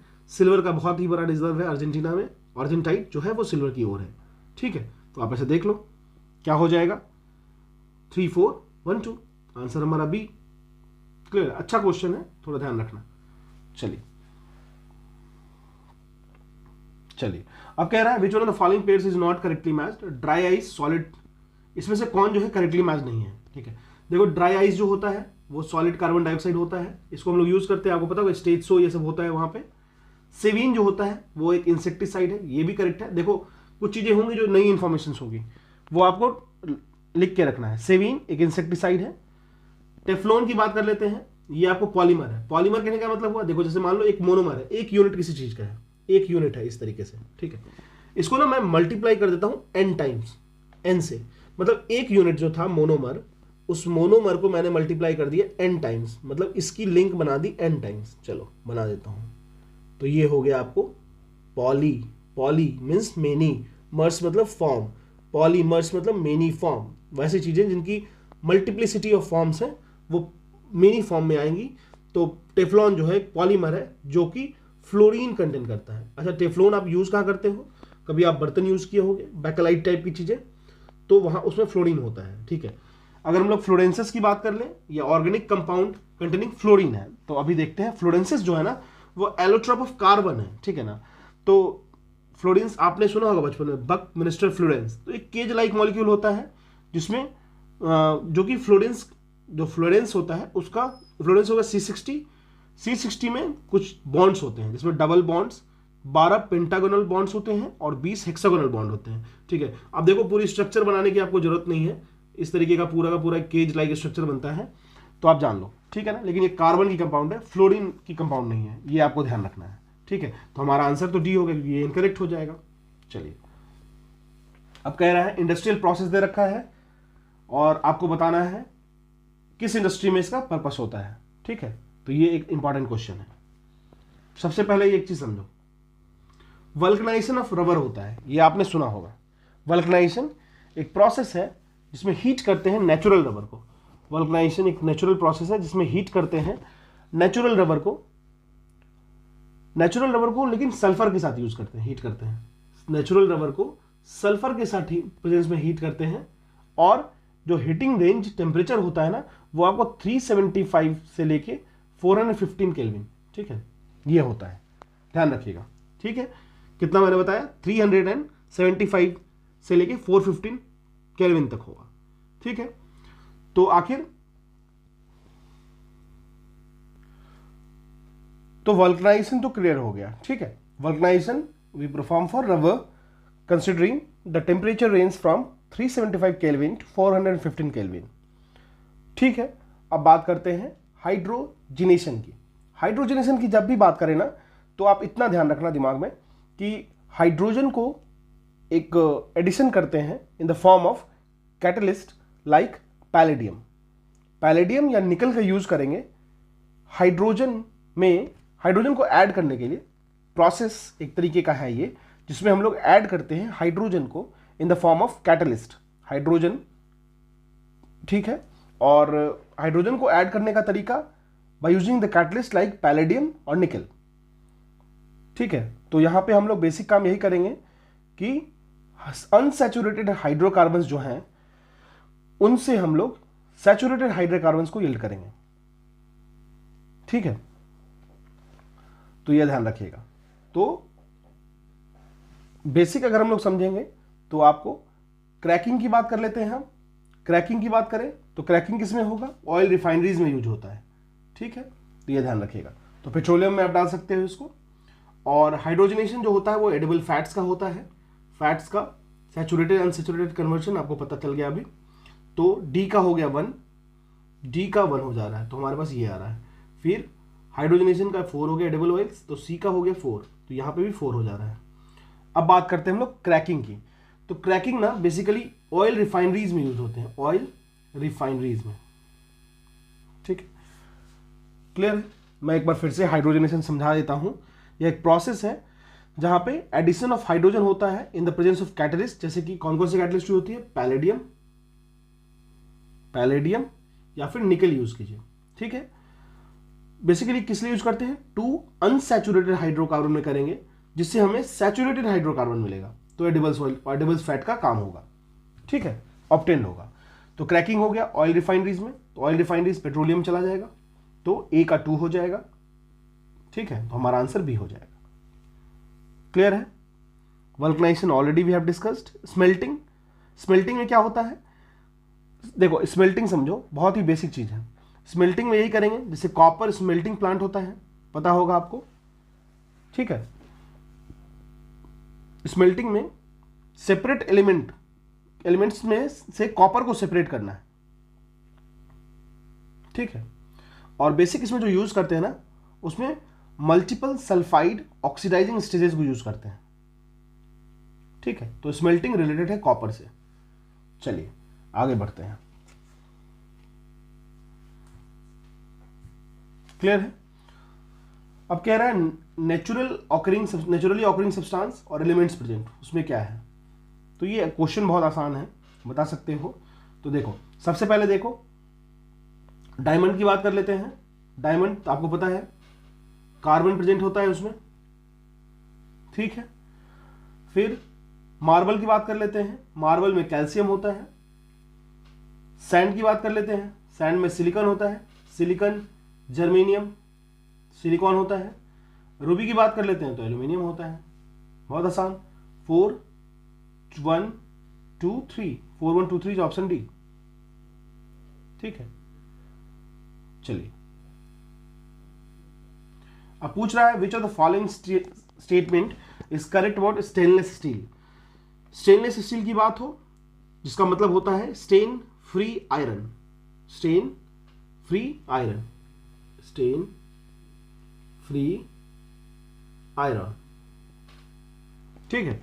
यह एलॉय है, किसी चीज का नहीं, बस समझ लो आयरन, क्रोमियम, मैंगनीज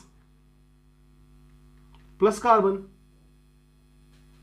अब जान लो किस चीज को कितना मिक्स करते हैं। आयरन लगभग 90% या 89% समझ लो, क्रोमियम मिलाते हैं 10%, मैंगनीज मिलाते हैं 0.35, कॉपर मिलाएंगे 0.25। अच्छा, आप एक क्वेश्चन पूछ सकते हो मेरे से कि कार्बन सिर्फ 0.25% क्यों मिला रहे हैं हम लोग। चलो मैं मिला देता हूं 7%, तो आपकी जो स्टील होगी ना वो जैसे चौक होता है ना उसकी तरह टूट जाएगी, मतलब जैसे ब्रिटलनेस उसकी बढ़ जाएगी। जैसे हम लोग क्या होता है ना कि ट्रांसफॉर्मर हुआ, ठीक है, ट्रांसफॉर्मर में भी उसकी जो कोर बनती है, जो कोर मतलब क्या होता है जिसपे वाइंडिंग को हम लोग लपेटते हैं, ठीक है, उसकी भी जो कोर होती है उसमें हम लोग देखो कार्बन ऐड करेंगे तो स्ट्रेंथ बढ़ेगा, लेकिन एक्सेसिव कार्बन देखो मैक्सिमम जो परसेंटेज होता है 3 से 5%, उससे ज़्यादा आप नहीं बढ़ा सकते हो। इससे ज़्यादा कार्बन को बढ़ाओगे ना तो वो एक तरीके से ब्रिटल हो जाता है, ठीक है। तो ये बात को ध्यान रखना है। अब पूछ रहा है इनकरेक्ट, तो स्टेनलेस स्टील को इनॉक्स स्टील भी कहते हैं, बिल्कुल करेक्ट है। It is an alloy of iron, तो है। कोबाल्ट नहीं है, निकेल है, तो कोबाल्ट कट जाएगा, तो आंसर हमारा बी हो जाएगा। कोरोजन रेजिस्टेंस होता है तभी तो उसको बनाते हैं। Molybdenum is added to increase corrosion resistance in the reducing agent, reducing acid, तो मोलिब्डेनम यूज करते हैं ताकि इसमें जो कोरोजन रेजिस्टेंस की क्षमता और बढ़े, ठीक है। चलिए नेक्स्ट क्वेश्चन में मूव करते हैं। कह रहा है क्वेश्चन लिया गया आपको चैप्टर 3 क्लास 10th एनसीईआरटी से, ठीक है। चलिए समझते हैं। कह रहा है ब्रास जो है वो एक अलॉय है कॉपर एंड जिंक का, तो ठीक है, इसको तो आप डिफरेंट तरीके से याद कर सकते हैं। ब्रास जो है वो कॉपर प्लस जिंक की अलॉय है। अब पूछ क्या रहा है इसमें, करेक्ट स्टेटमेंट पूछ रहा है, ठीक है। तो ये तो बिल्कुल करेक्ट है, ब्रास जो है एक अलॉय है कॉपर और जिंक का, ठीक है। मैग्नेटाइट जो है वो एक मेन ओर है एल्यूमिनियम का। देखिए सबसे पहले एक चीज समझिए कि मैग्नेटाइट जो है ना Fe3O4 वो ओर है आयरन का। It is the most magnetic all naturally occurring mineral on earth. Magnetite जो है वो आयरन की ओर है, ना कि एल्यूमिनियम की। तो ऑप्शन 2 तो हमारा कट गया। करेक्ट पूछ रहा है तो 2 ऑप्शन एलिमिनेट कर दो, ये दोनों हमारा खत्म हो गया। फर्स्ट तो हो ही रहा है, फर्स्ट तो होगा ही। थर्ड देख लेते हैं। कह रहा है मर्क्यूरियस सोलिबिलिस मेनली कंटेन्स मर्क्यूरी, नाम से ही क्लियर हो जा रहा है, मर्क्यूरियस सोलिबिलिस, तो बिल्कुल मर्क्यूरी को कंटेन करेगा ये, ठीक है। चलिए अब हम लोग समझते हैं third option, fourth option. Potassium nitrate is a chemical use in photography. No, silver bromide, AgBr को यूज करते हैं हम लोग फोटोग्राफी में। क्यों यूज करते हैं? क्योंकि ये काफी सेंसिटिव होता है लाइट के लिए। लाइट को देखते ही ये बहुत ज्यादा शर्माता है, ये कह सकते हो आप, लाइट के लिए बहुत सेंसिटिव होता है, इसलिए इसको यूज करते हैं फॉर द फोटोग्राफी। अच्छा, एक यूज करते हैं silver AgI iodide. Silver iodide कहाँ यूज करते हैं? तो आपको पता होगा जो आर्टिफिशियल रेन होता है उसमें यूज करते हैं। तो हमारा आंसर क्या हो जाएगा 1, 2 और 4, ठीक है। तो पूछ क्या रहा है 1 एंड 3, हाँ 1 एंड 3 करेक्ट है, पोटासियम ये भी रॉन्ग है और ये भी रॉन्ग है, तो 1 एंड 3, 2 एंड 4 रॉन्ग है, तो 1 एंड 3 हमारा आंसर हो जाएगा बी। ठीक है, चलिए अब आपसे पूछ रहा है, अच्छा इससे पहले ना एक चीज मैं और आपसे डिस्कस कर लेता हूं। एक टर्म होता है रोस्टिंग, एक होता है कैल्सिनेशन। रोस्टिंग का मतलब क्या होता है, देखो ओर से निकालना है कुछ हमें, ठीक है, ओर को कन्वर्ट करना है मेटल ऑक्साइड। जब भी ओर को कन्वर्ट कर रहे हो मेटल में, मेटल निकालना चाह रहे हो, तो बीच में एक बनता है मेटल ऑक्साइड। तो जो ओर्स होते हैं ना वो मेटल ऑक्साइड में कन्वर्ट्स होंगे रोस्टिंग में। रोस्टिंग में क्या करते हैं हम लोग, जो उस ओर को ना गर्म करते हैं बहुत ज़्यादा टेम्परेचर पे, करते तो हैं लेकिन हम लोग वहाँ ऑक्सीजन के साथ उसको गर्म करते हैं, ऑक्सीजन सप्लाई करते हैं। इससे क्या होता है, जो ओर होता है वो टर्न हो जाता है पोरस और मॉइस्चर में, ठीक है ना, और पोरस में टर्न हो जाता है और मॉइस्चर उससे हम लोग रिमूव कर देते हैं। ठीक है, यही अगर हम लोग कैल्सिनेशन की बात करें तो सिंपल हीटिंग को कैल्सिनेशन कहते हैं। There is no need to add an external oxygen, CaCO3 को लाएं और सीधे आग लगा दी उसमें, तो बनेगा CaO, CO2 इमिट होगा। ठीक है, याद रखिएगा CO2 का इमिशन होगा विदाउट यूजिंग ऑक्सीजन। अगर हम लोग कोई एडिशनल ऑक्सीजन नहीं सप्लाई कर रहे हैं तो कैल्सिनेशन हो जाएगा। ठीक है, चलिए क्लियर हो गया। अब हम लोग चलते हैं नेक्स्ट क्वेश्चन पे। हाँ, कह रहा है ग्राफीन जो है, ग्राफीन के बारे में चीजों को समझते हैं। ग्राफीन के बारे में तो सबसे पहले तो ये समझ लीजिए ग्राफीन। तो देखो ग्राफीन क्या होता है ना, थीनेस्ट पॉसिबल है, मतलब ग्राफीन जो है वो काफी थीन भी होता है और उसके साथ स्ट्रांग भी काफी होता है। ग्राफीन जो है ना वो 2 डायमेंशनल एलिमेंट है। अगर मान लो कोई चीज थीन है और अगर वो कंडक्ट कर रहा है किसी चीज को, करंट को, तो आपको पता होगा R equals to rho into L/A। मैं बस एक एनालॉजी दे रहा हूं आपको, ठीक है ना, एनालॉजी दे रहा हूं, आप उसको कंसिडरेशन और हार्ड एंड फैक्ट मत मानना, ठीक है। तो अगर आपकी एरिया कम हो रही है तो आपकी रेजिस्टेंस बढ़ती है, रेजिस्टेंस बढ़ रही है, वह रो क्या है, रो रेजिस्टिविटी है, L लेंथ है, A एरिया है। तो देखो जब भी आपकी क्रॉस सेक्शनल एरिया कम होती है ना, जब आप थीनेस्ट पॉसिबल हो जाओगे तो रेजिस्टेंस काफ़ी बढ़ जाएगी। रेजिस्टेंस बढ़ेगी तो उससे क्या मतलब हो रहा है कि करंट, जो करंट को रिस्ट्रेन करने की क्षमता है वो बढ़ जाएगी। ठीक है, तो अगर हम लोग 2 डायमेंशनल मटेरियल की बात करें तो उनकी गुड इलेक्ट्रिकल कंडक्टिविटी होती है। ये होती है कि नहीं होती है वो भी हम लोग देख लेते हैं। देखो तो इसमें पूछ क्या रहा है, करंट पूछ रहा है, तो इसकी 2 डायमेंशनल मटेरियल है और गुड इलेक्ट्रिकल कंडक्टिविटी भी है। ठीक है, चलिए अब देखिए अगर हम लोग बात करें तो देखो इलेक्ट्रिकल कंडक्टिविटी ना, इनको थोड़ा माइक्रो लेवल पर समझना पड़ेगा आपको, क्योंकि इस थ्योरी में तो कंडक्टिविटी आपकी इलेक्ट्रिकल मतलब रेजिस्टेंस की वैल्यू ज़्यादा हो रही है, तो इससे क्या होगा, करंट रिस्ट्रेनिंग वैल्यू बढ़ जाएगी, मतलब करंट को रिस्ट्रेन करेगा। लेकिन अगर हम लोग बात करें ग्राफीन की तो ये इसमें ना एक जाइंट कोवलेंट 2D मॉलिक्यूल का फॉर्मेशन होता है, हेक्सागोनल शेप का होता है, जिसमें 3 covalent bonded carbon atom attached होते हैं। जो चौथा कार्बन एटम होता है ना इसमें ग्राफीन में, वो उसकी जो एटम्स होते हैं वो डीलोकलाइज्ड होते हैं, जो कि अलाउ करते हैं कि मोबाइल चार्ज कैरियर जो होंगे ना वो फ्लो करेंगे। मोबाइल चार्ज कैरियर फ्लो करेंगे मतलब इलेक्ट्रिकल कंडक्टिविटी बढ़ेगी। ठीक है ना, तो देखो इतना ज़्यादा आपको टेक्निकलिटी में घुसने की जरूरत नहीं है, लेकिन फिर भी जान लो, ठीक है, क्योंकि बेसिक चीज़ों को पता होना चाहिए, ऐसा नहीं कि कहीं कोई क्वेश्चन आ जाए तो दिक्कत हो। क्लियर है, चलिए सेकंड कहते हैं it is one of the thinnest but strongest material tested so far, बिल्कुल करेक्ट है। थर्ड कह रहा है it is entirely made of silicon and high optical transparency.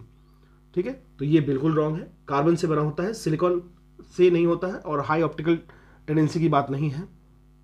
देखिए ग्राफीन जो होता है ना सिर्फ और सिर्फ थीन नहीं होता है, स्ट्रॉन्गेस्ट भी होता है सारे मटेरियल में, जो भी अभी तक टेस्ट हुआ है उसमें स्ट्रॉन्गेस्ट हुआ है ये, और ऑलमोस्ट ट्रांसपेरेंट होता है। इसके साथ साथ जितना ज़्यादा इसकी डेंसिटी होती है ना, स्मॉलेस्ट गैस मॉलिक्यूल इससे पास नहीं कर पाता, इसकी डेंसिटी इतनी ज़्यादा होती है। ठीक है, फोर्थ क्या कह रहा है, तीसरा हमारे पास रॉन्ग हो गया, it can be used as conducting electrodes required for touch screen, LCD and organic LEDs। बिल्कुल इसको यूज करते हैं डिफरेंट इलेक्ट्रॉनिक कॉम्पोनेंट में, जहाँ पे डिफरेंट टच स्क्रीन बनाने में, LCD बनाने में, ऑर्गेनिक LEDs बनाने में। ठीक है, तो ये हमारा करेक्ट है, 1 2 3 एंड 4 हो जाएगा, 1 2 4 हो जाएगा, 3 नहीं होगा। चलिए क्वेश्चन नेक्स्ट कह रहा है consider the following statement, nitric acid is used in the production of fertilisers. Nitric acid को यूज करते हैं हम लोग फर्टिलाइजर्स बनाने में। ठीक है, सही है, बिल्कुल सही है। क्यों सही है मैं आपको बताता हूं। सेकंड स्टेटमेंट क्या कह रहा है, सेकंड कह रहा है सल्फ्यूरिक एसिड जो होता है वो यूज किया जाता है in the production of fertilisers. देखो दोनों स्टेटमेंट करेक्ट है यहाँ पे, आप किस तरीके से करेक्ट है वो देख लेते हैं। नाइट्रिक एसिड जो होता है ना वो उसको यूज किया जाता है अमोनियम नाइट्रेट बनाने में। नाइट्रिक एसिड किस चीज के लिए यूज होता है? नाइट्रिक एसिड, इसको हम लोग यूज करते हैं अमोनियम नाइट्रेट बनाने में।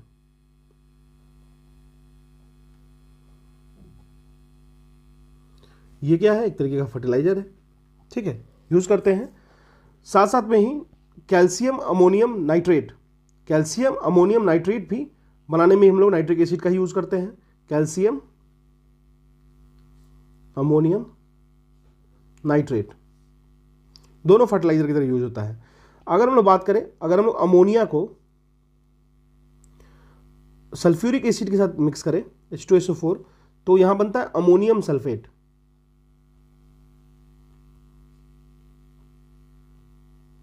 ये भी एक फर्टिलाइजर की तरह यूज होता है, तो सही है, सारा यूज कर सकते हो। चलिए अब यूज करते हैं नेक्स्ट क्वेश्चन में। कह रहा है फ्लोरेंस, जो हम लोगों ने ऑलरेडी पढ़ा, ठीक है, dry ice, keratin, mustard gas, ठीक है। सबसे पहले ये समझो, ड्राई आइस की बात कर लेते हैं। ड्राई आइस क्या है? सॉलिड कार्बन डाइऑक्साइड है। Dry ice is a solid carbon dioxide. कौन कह रहा है कि इसमें कौन सा करेक्टली मैच नहीं है वो पता करना है। तो ड्राई आइस तो सॉलिड कार्बन डाइऑक्साइड है, पता है हमें, ठीक है। मस्टर्ड गैस जान लेते हैं, यहाँ थोड़ा सा नया है, ठीक है। आप सुने होंगे रशिया यूक्रेन वॉर में मस्टर्ड गैस, येलो मस्टर्ड, फिर वाइट सल्फर, वाइट मस्टर्ड, ये यूज़ कर रहे हैं। एक तरीके से विपन होता है, बायोलॉजिकल विपन की तरह यूज़ कर सकते हैं। तो मस्टर्ड गैस की बात कर लेते हैं। ये एक स्ट्रॉन्ग केमिकल विपन है। इसको बेसिकली केमिकल, ये जो केमिकली इफेक्ट करता है स्किन को, आइज को, लंग्स को और डीएनए को। लेकिन इनसे भी ज़्यादा ये आइज को सबसे ज़्यादा स्ट्रॉन्ग वो करता है, आइज को और प्लस सेल्स को सबसे ज़्यादा डैमेज करता है।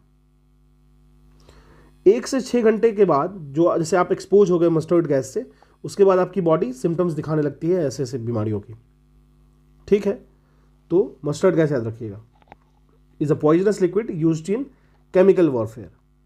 फ्लोरेंसिस ऑलरेडी बात हो चुकी है, एक एलोट्रॉप है कार्बन फैमिली का, इन विच कार्बन एटम जो होता है वो इंटीग्रेटेड होता है। इसको हम लोग C60 से डिनोट करते हैं। केराटिन फैमिली है फाइब्रस स्ट्रक्चरल प्रोटीन की। केराटिन एक प्रोटीन है जो कि प्रोटेक्ट करती है एपिथेलियल सेल्स को, जो डैमेज हो जाएगी किसी स्ट्रेस से, ठीक है ना, उससे। तो अगर मान लो कोई सेल डैमेज हो जाती है तो ये उस सेल को फिल कर देगी, ठीक है। तो अगर हम लोग बात करें, केराटिन जो होता है वो की स्ट्रक्चरल मटेरियल है जिससे हमारा outer layer of human skin बनता है। नेल्स पे भी और हेयर्स की भी बात होती है, ठीक है। चलिए, तो यहां पे फ्लोरेंस ही गलत है, ऑर्गेनिक कंपाउंड कंटेनिंग फ्लोरीन दे रखा है यहां पे, बाकी तीनों स्टेटमेंट करेक्ट है, आंसर हमारा ए हो जाएगा।